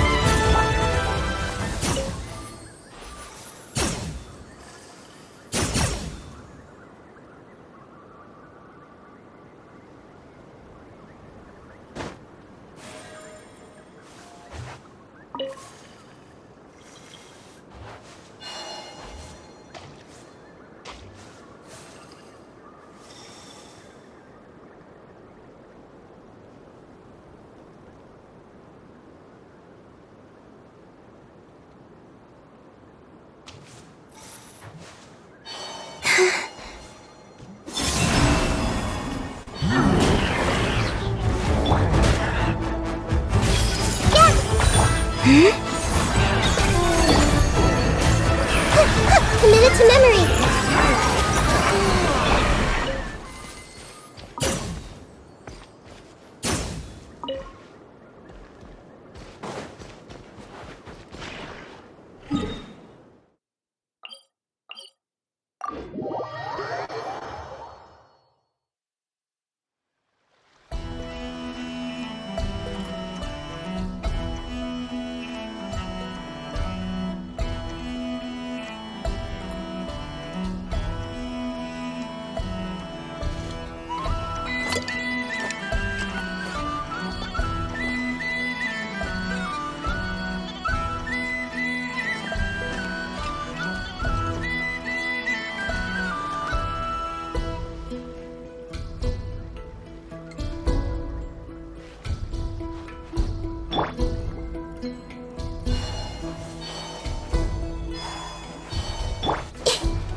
Everyone hold hands.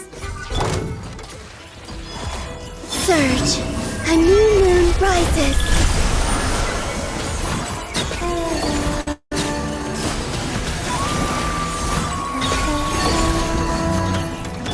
Grow, grow, grow.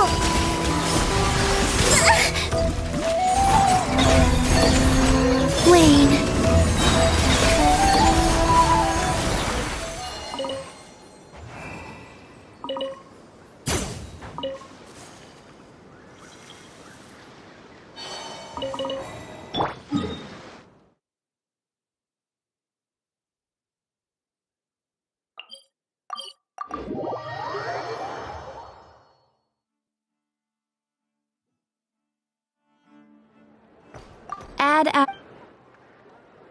Thank you for...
Weapons need regular maintenance.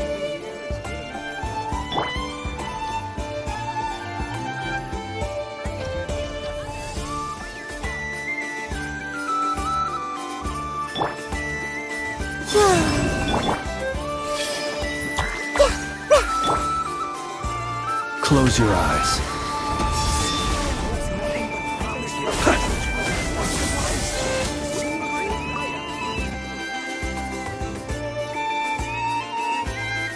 Any updates on the commission from last time? Should be done just about now, right? Apologies, Mr. Varka. The wine merchants from Mondstadt say they'll need more time to prepare. Also, they have asked me to pass this message on to you. Have you seriously finished the last batch? That cart was huge. Well, it's not like I'm the only one drinking. That amount of wine is barely enough for 2 banquets. Come on. I timed this down to the second. The Dawn Winery should be reopening the cellar of dandelion wine right around now. As the Grand Master of the Knights of Favonius in Mondstadt, patronizing their business is but one of my duties. Don't worry, I've left some for them. I didn't clean it all out, or Charles would have nothing to work with. The trouble with long journeys, though, is that wine tends to lose its flavor in the process. Next time I get back, I'll have Charles mix me the strongest drink he's got. Now, who to drink with? Kaya would definitely come if I called. And D-Luke?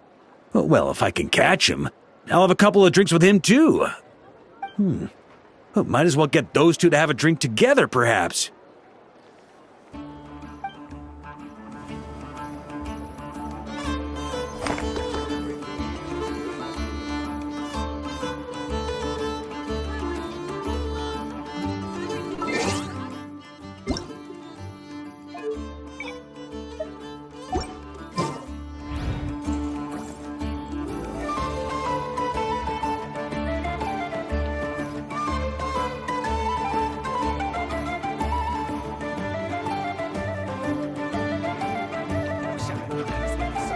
유령을 두려워할 필요가 있나요? 그들은 그저 과거의 일을 끊임없이 읊조리는 그림자일 뿐입니다.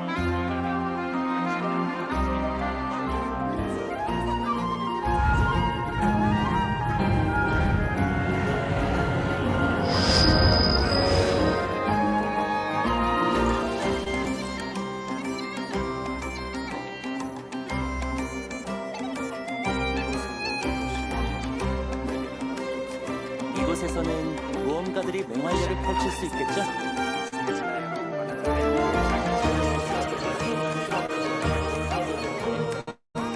누군가 심연을 들여다보고자 한다면 노드크라이의 밤안개 속을 거닐게 하십시오.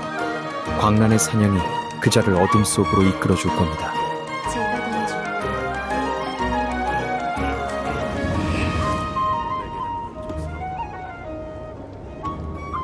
이곳에서는 모험가들이 맹활약을 펼칠 수 있겠죠?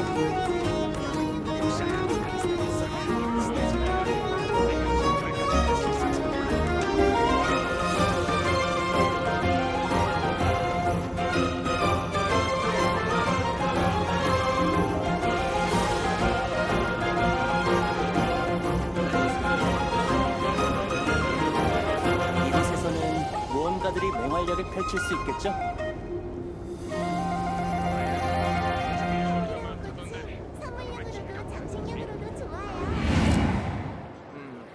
역시 알파카를 사야겠어. 스네즈나야로 운반한 후에 털까지 뺄 수 있을지도 몰라. 이곳의 모든 것이 내게는 만족스러워. 이곳에서는 모험가들이 맹활약을 펼칠 수 있겠죠?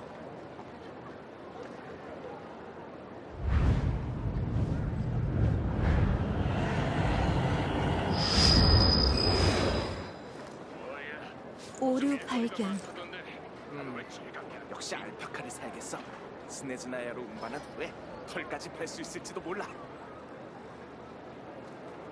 이곳의 모든 것이 내게는 만족스러워. 이곳에서는 모험가들이 맹활약을 펼칠 수 있겠죠?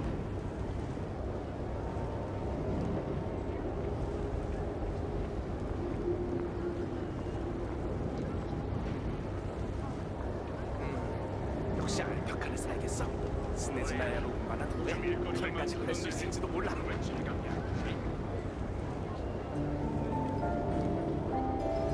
이곳에서는 모험가들이 맹활약을 펼칠 수 있겠죠?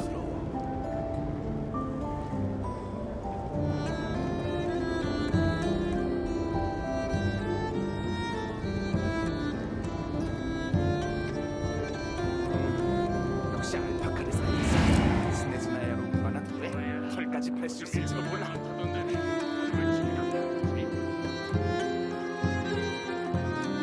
이곳에서는 모험가들이 맹활약을 펼칠 수 있겠죠?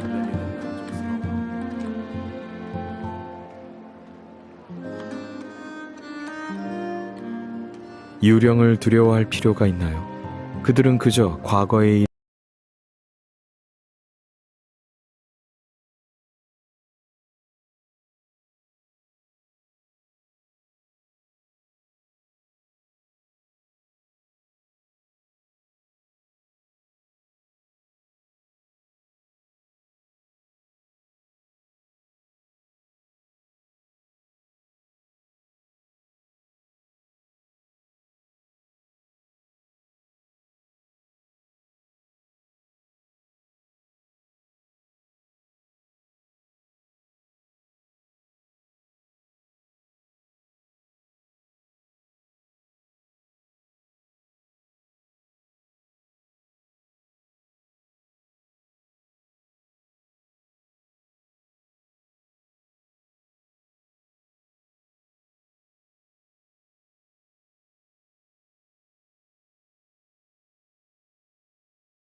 Finally, a moment of peace.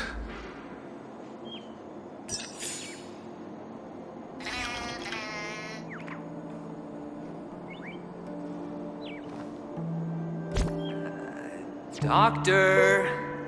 Shake a leg? Without that pinball machine, neither one of us is going anywhere anytime soon.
All right. All right.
Hmm.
The game's not over yet.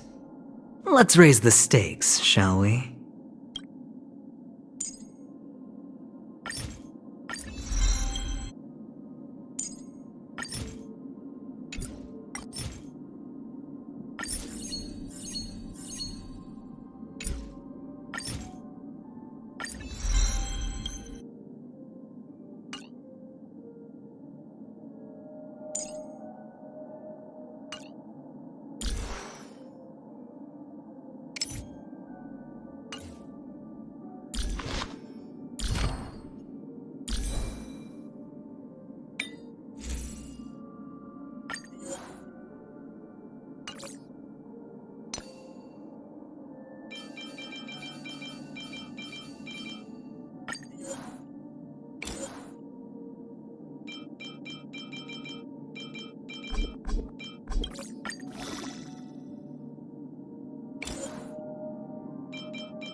Finally, a moment of peace.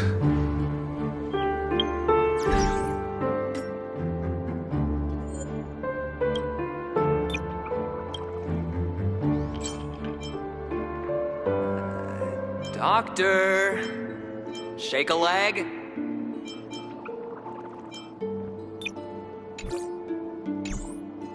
Without that pinball machine, neither one of us is going anywhere anytime soon.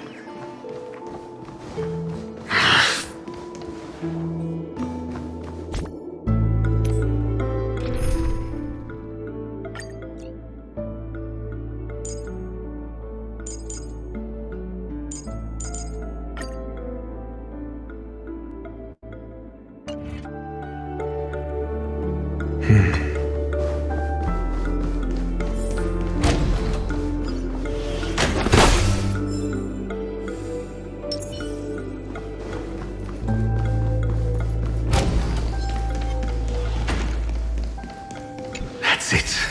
Pleasant moments of solitude are always fleeting.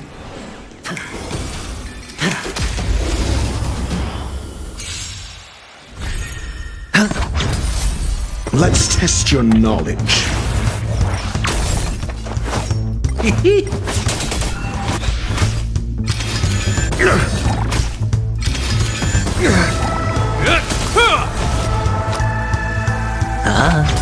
Your answers? That's it. Pleasant moments of solitude are always fleeting.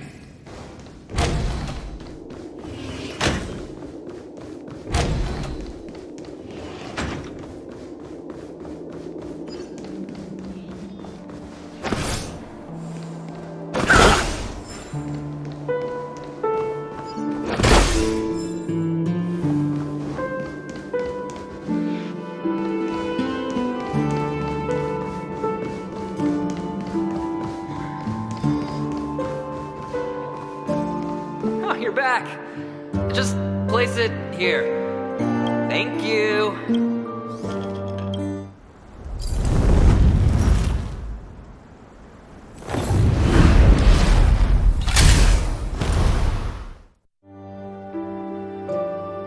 Thanks, Doc.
Oh, Ratio, you should come in here and take a look. The view here is breathtaking. Honestly, you could easily squash me with just a pinch. If that is your wish, I will do so without a moment's hesitation.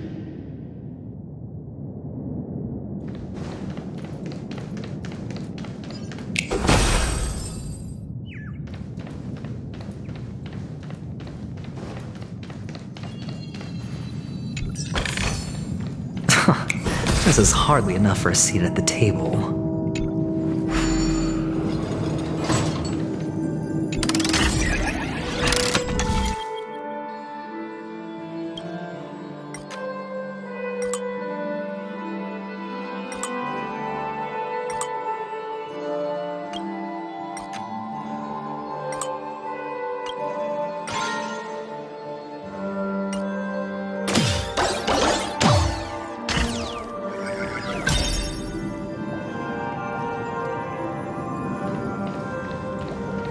Bigger the risk. High stakes, high rewards. Guide with the rainbow bridge.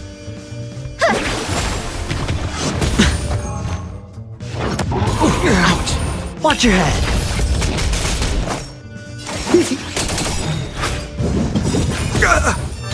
What are you waiting for? To betray my customers?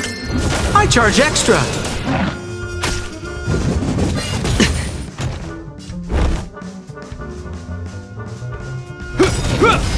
In the name of Len, a will forged in ice never falters!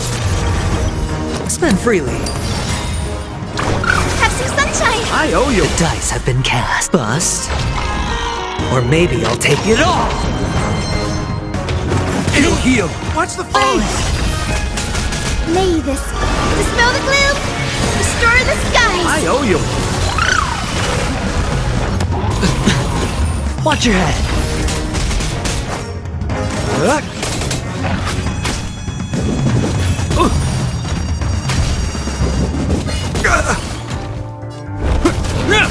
Hedge your... It's on me. We'll just have...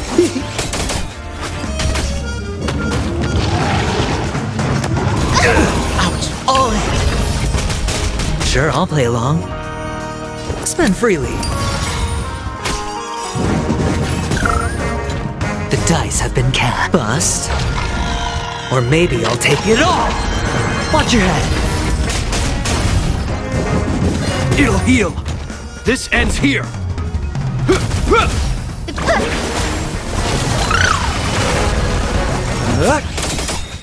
Hedge your bets. What are you waiting for? To betray my customers? I charge extra. It's on me. Show me the way. Trust me, this is a guaranteed win. A will forged in ice never falters!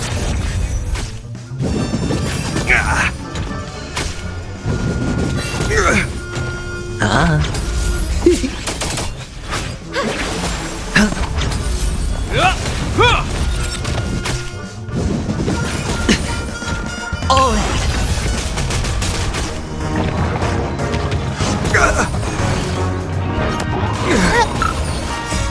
Dispel the gloom!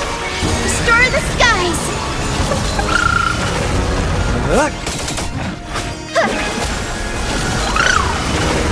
Spend freely. Bust. Or maybe I'll take it all!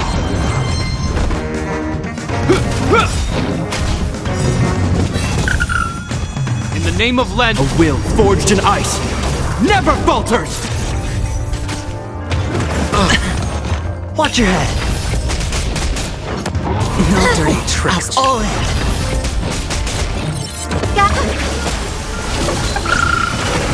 More business, eh? Have some sunshine! You have my gratitude.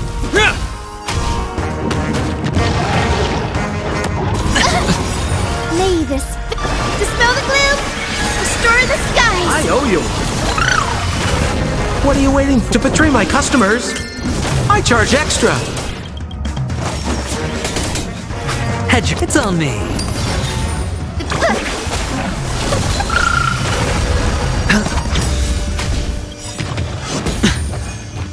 Watch your head.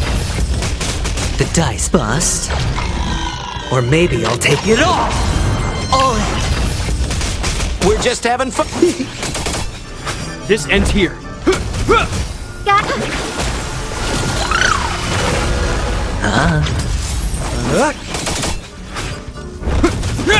The future is bright, so may the way. Sure.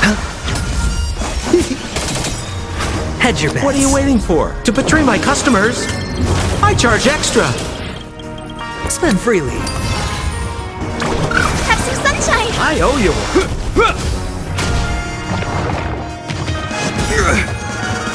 In the name of Len, a will forged in ice never falters! No dirty tricks. We're just having fun.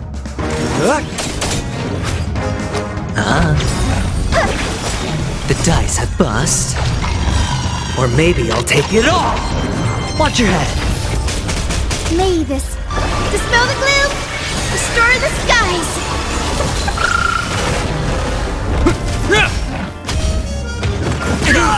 Watch the face!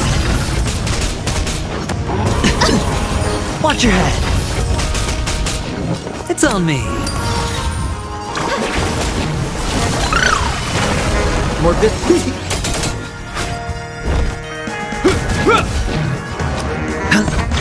Please open up! So may the way! Trust me, this is a guaranteed win. Sure, I'll play along. The dice have been bust. Or maybe I'll take it all.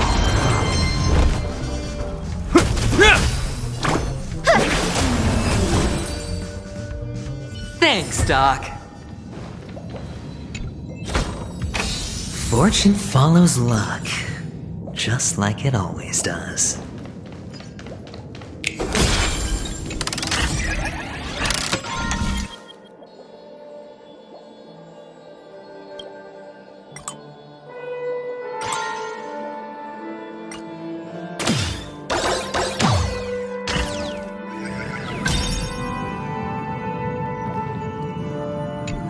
All done.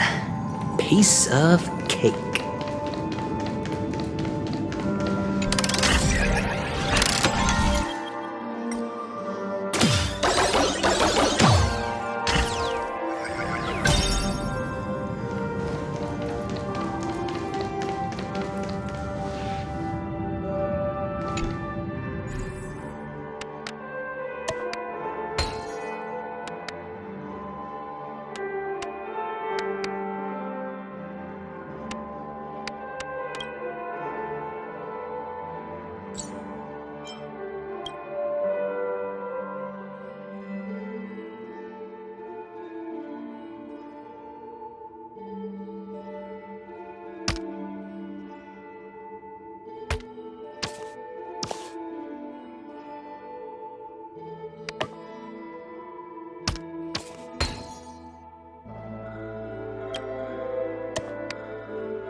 And the joyous tour of Toy City has come to an end.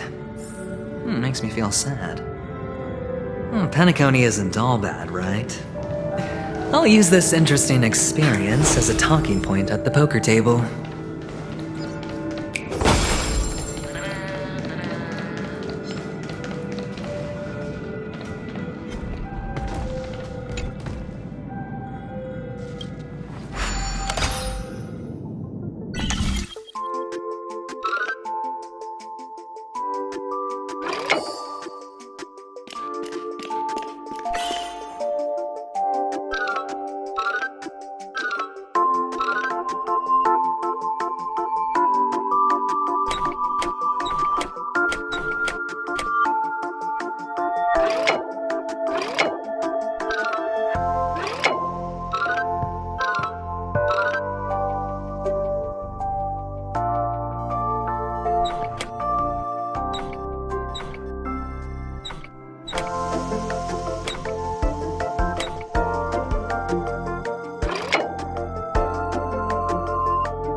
It's a pity you made it out of the sandpit alive.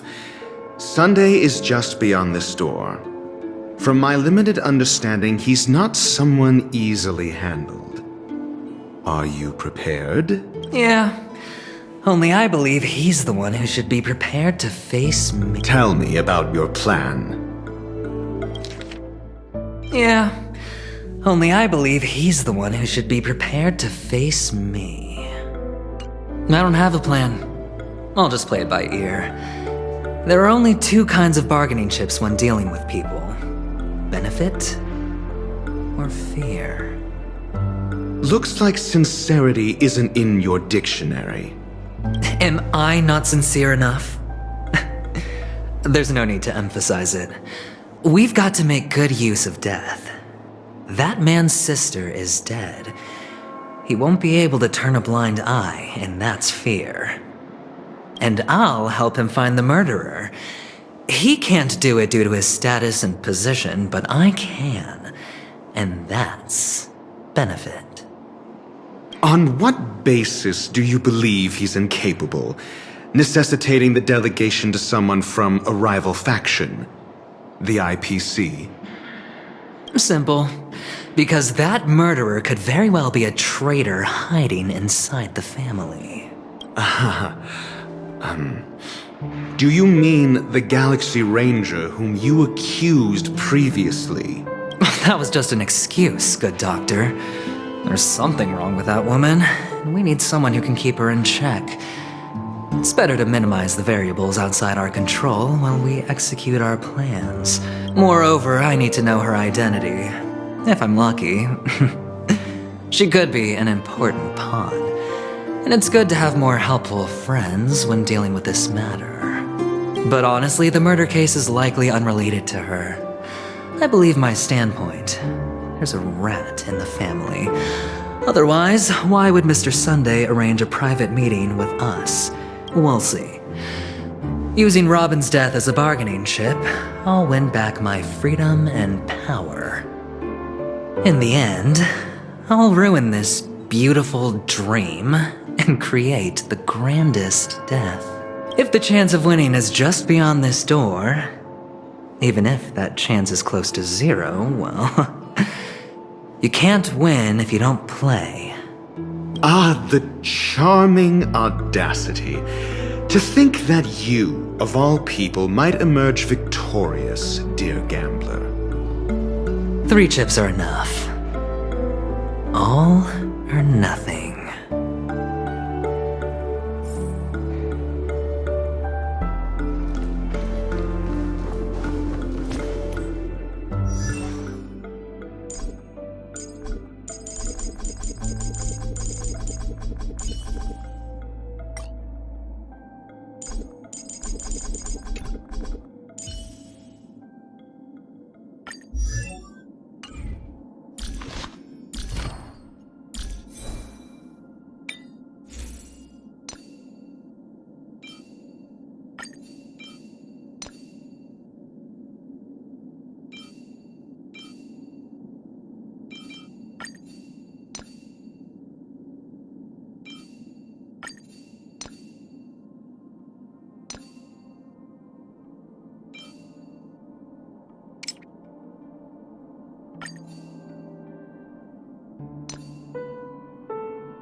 It seems my puzzles are too effortless for you, IPC Ambassador. I appreciate your words. And I see you put a lot of effort into welcoming me, Mr. Sunday. However, this is no way to greet a guest. Well, this isn't an invitation, but a summoning. Before we speak, I need to test your character. I imagine this knowledgeable doctor friend of yours has been of great help, yes? Certainly. You ought to know this better than I do. He's already faithfully fulfilled his duties, hasn't he? Yes, the doctor has assured me of your noble character. He considers you, like himself, a virtuous person who can be trusted by the family. I have come to know you very well as a person, Mr. Aventurine. You're diligent, generous, and willing to cooperate. The fact that you succeeded in overcoming many obstacles just to meet me gave me the reason to believe in your wisdom and courage.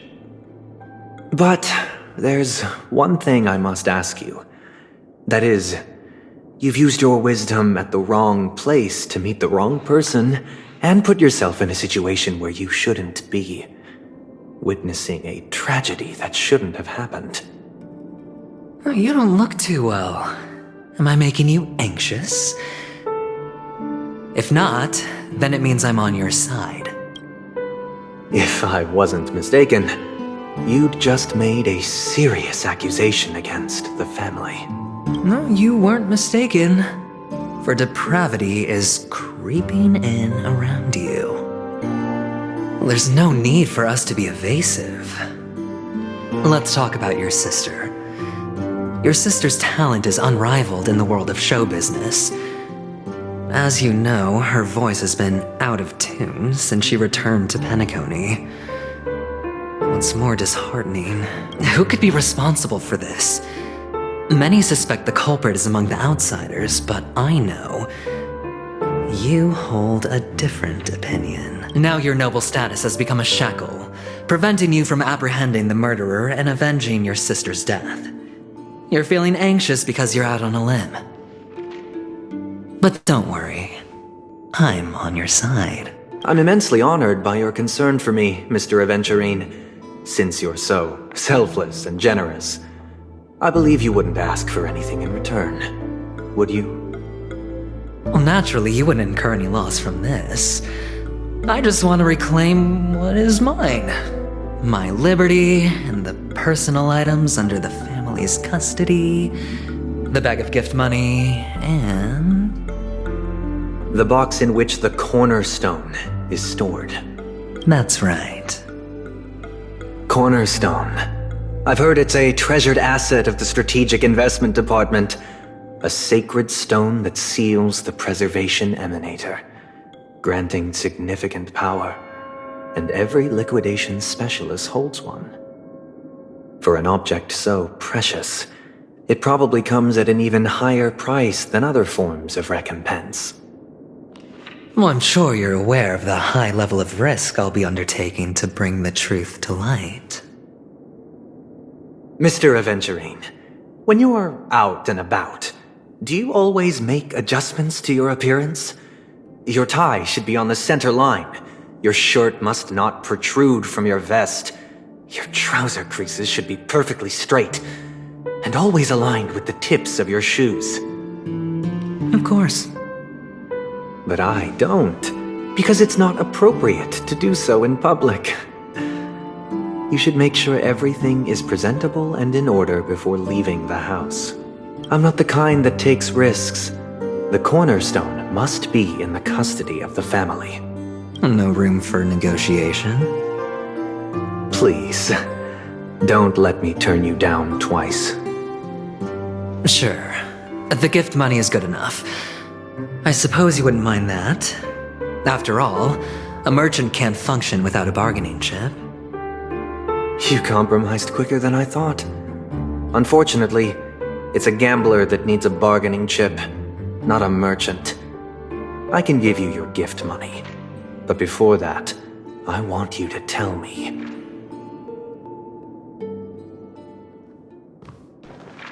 The fact that you can decisively forsake the box you asked for, what exactly is stored in it?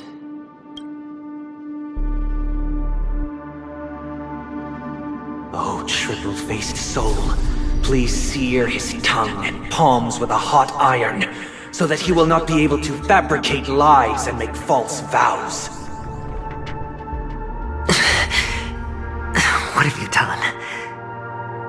Under the light of the harmony, all wickedness is revealed. I implore them to shed their light, and I'll ask you questions on their behalf. Next, you have 113 seconds to prove your innocence and gain my trust. And if I refuse to answer? You can try, and we'll see if the harmony rejects you. Question. Do you own a cornerstone? Yes. What a simple answer. You, too, understand that idle chatter leads only to poverty. Did you hand over the cornerstone to the family when you entered Penacony? Yes. Does the cornerstone you handed over to the family belong to you? Yes. Is your cornerstone in this room right now? Yes. Is your memory free from any kind of tampering or deletion, encompassing but not restricted to the techniques of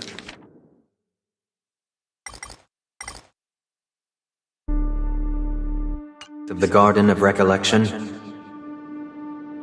Yes. Are you an Avgin from Sigonia? Yes. You even know about that?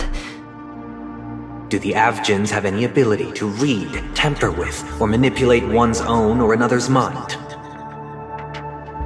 No. Does it matter? Do you love your family more than yourself? Yes. All the Avgens were killed in a massacre. Am I right? No.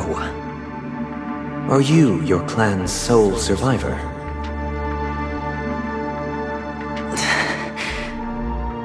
Perhaps. Do you hate and wish to destroy this world with your own hands?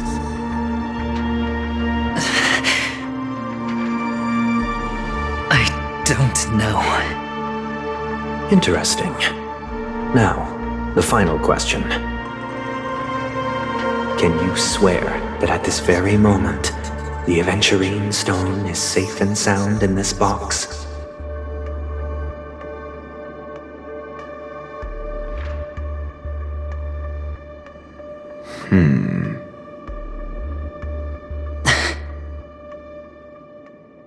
Of course. Looks like we can get an answer. Open it, Mr. Aventurine. It's your last chance to defend your honor.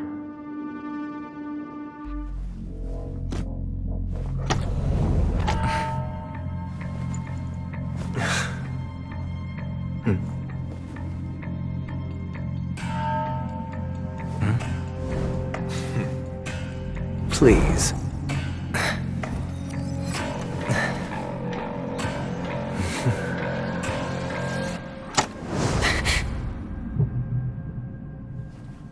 Are these what you're looking for?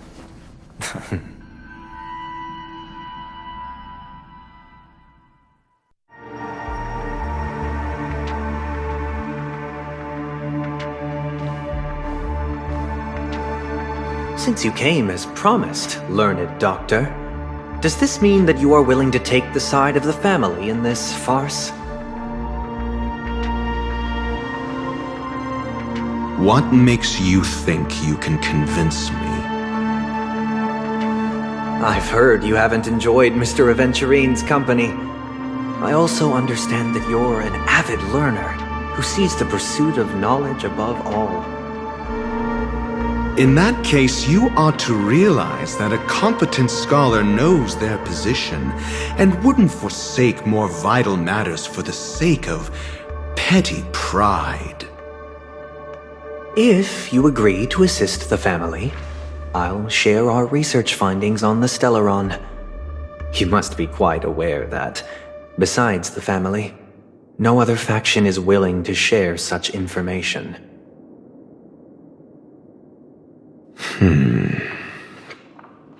Cut to the chase. What do you need from me? I need Mr. Aventurine's comprehensive plan. Haven't you confiscated his cornerstone? You can't expect a featherless bird to take flight. But I've also heard the 10 elites in the Strategic Investment Department have united, progressing together in the interests of the IPC. You'll have to speak more clearly than that. The cornerstone, which Mr. Aventurine surrendered. Was it really his? You question whether he would entrust you with someone else's cornerstone. The 10 Stonehearts aren't as united as you think. Cornerstones are significantly more precious to them than their very own lives. But you know that he's a crazed gambler. The more vocal he is about it, the more cautious I must be. I never imagined someone would share his way of thinking. Honestly, you should see a shrink. Bring it. The box containing the cornerstone is unique, and only IPC senior staff and related members can access it. But I happen to be among them.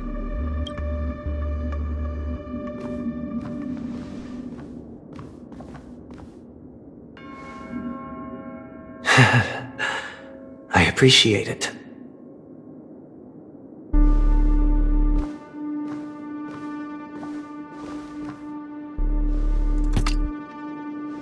Unfortunately, your guess is correct.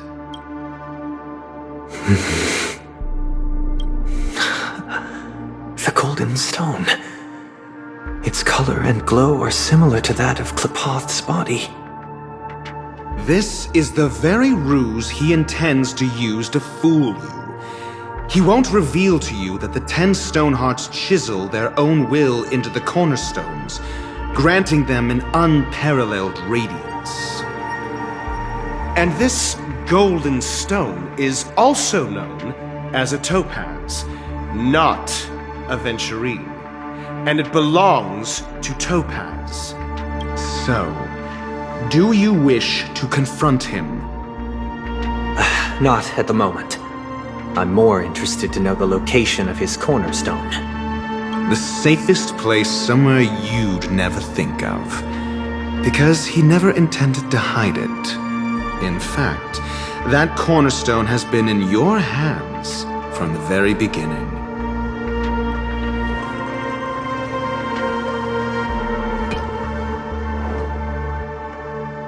I see. This bag. Mixing a cornerstone, more precious than life itself, with a bunch of worthless jewels, disguised as a gift of money waiting to be confiscated, is indeed in line with Mr. Aventurine's style. Then he makes up some trivial excuse, downplaying the matter, and requests the gift money. This is a gamble, one he's all too familiar with, betting on your single misstep, leading to a total loss. Learned Doctor, I am grateful for your help. The family will surely reward a righteous person like you. As for the villain, I hope he retreats in humiliation. It was all thanks to your friend with a keen eye that I could add a blot of utter failure to your storied career. Ratio, you wretch. Finally shown your true colors, huh? Oh, and just to remind you, you currently only have 17 system hours left to live. Treasure your remaining time, and savor the delectable aftertaste of defeat. You might as well explain yourself a little more clearly. What I performed on you just now was the Harmony's consecration. You were to show allegiance beneath the illumination of their grace, yet you acted willfully, uttering nothing but falsehoods, transforming the consecration into a trial. I genuinely see no reason to absolve you from it. Is this what the Harmony represents? Is it built upon constraint and coercion? You misunderstand, Mr. Aventurine. Punishment is meant for the irreverent, but I have seen your resilient spirit, and thus I offer you the possibility of a new beginning. Throughout these 17 system hours, you will be unable to escape the dreamscape, or contact any of your companions. You only have 2 paths before you, and it all depends on whether you can complete my test within the time limit. Should you succeed, you will be able to coalesce into the Harmony and be with your family. If you fail, you will suffer the wrath of the eternal Centurion and fall into an abyss of doom. Sounds like I'm gonna end up the same either way. I indeed do need a servant to help me uncover the evil hidden in the family from an external perspective. I will purge the evil from the inside and bring the real culprits to justice within 17 system hours. When the time comes, compare your findings with mine. If both our findings align, or if you can provide me more insights, then they will truly be able to grant you mercy and honesty. Shameless hypocrites. You took everything from me and still demand the truth? That isn't fair. Your carnival reeks with the stench of cash. Nothing is achievable without it. This is meant to be an act of personal virtue, not requiring the family's support. Your bag is over there. Do as you please. I believe you can trade this bag of worthless jewels for everything you need. That's what gamblers excel at, isn't it? Off you go, Mr. Aventurine. You are free. I will wait here for your good news.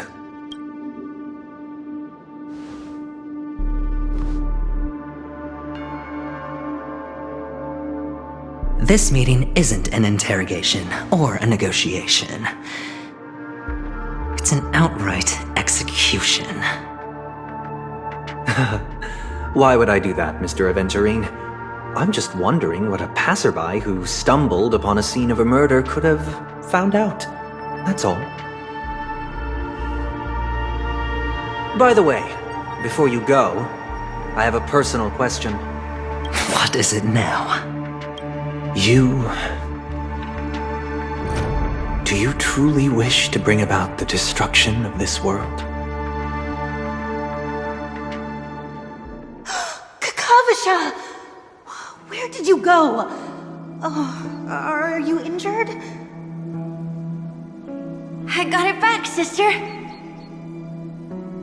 You went to look for them? That's too dangerous.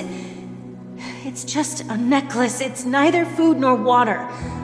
We can survive without it. But I can't live without you, little brother. Promise me not to look for those catechins again, okay? Sister, don't be afraid. The catechins are fools, but I'm smart. I played a game with them, and I won.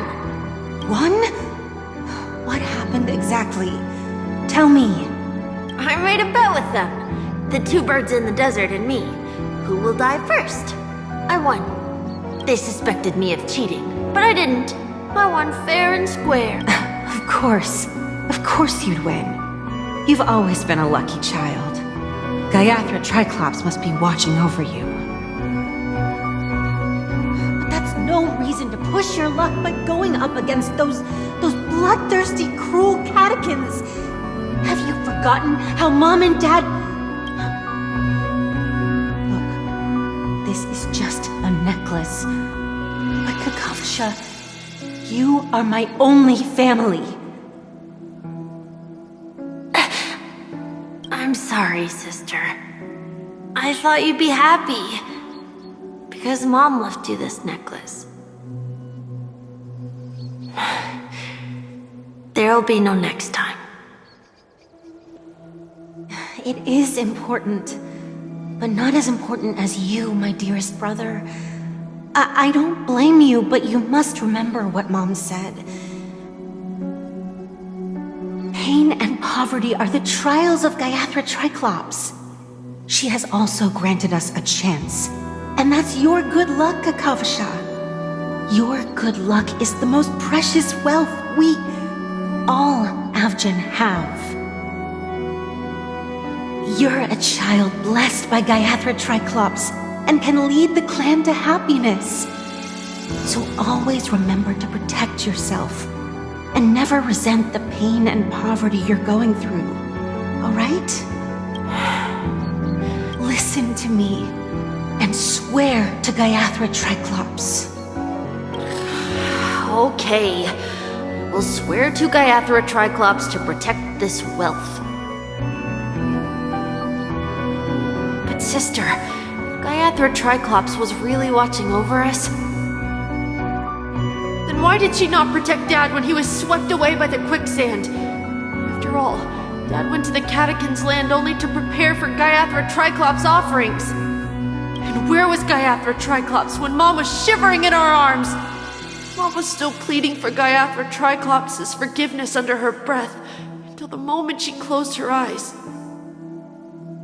Sister, everyone praises me for being smart, but I don't get it. If every rainpour was Gaiathra Triclops' forgiveness and grace, Then how bad were our sins? So much so that we were born in this world of death?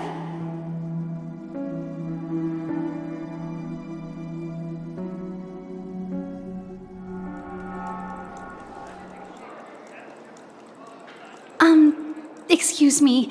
I can't seem to find any information on this artist in the Iris family. Just as I thought.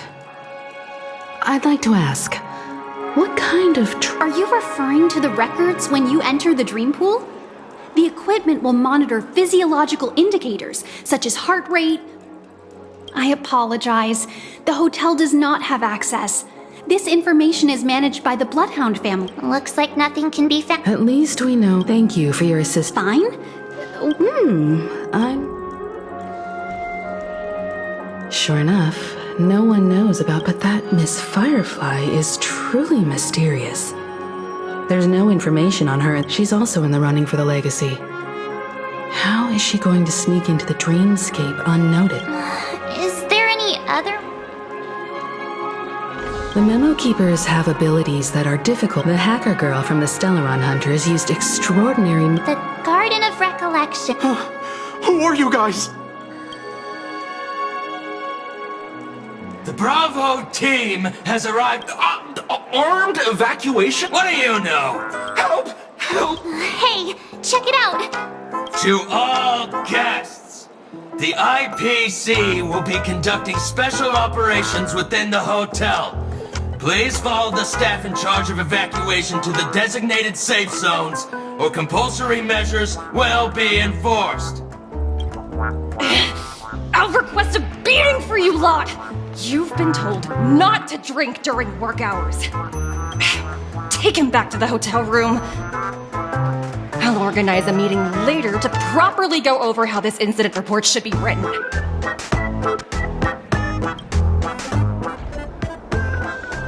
Miss Topaz? I never thought I'd run into you on Penacony. Long time no see, Astral Express crew.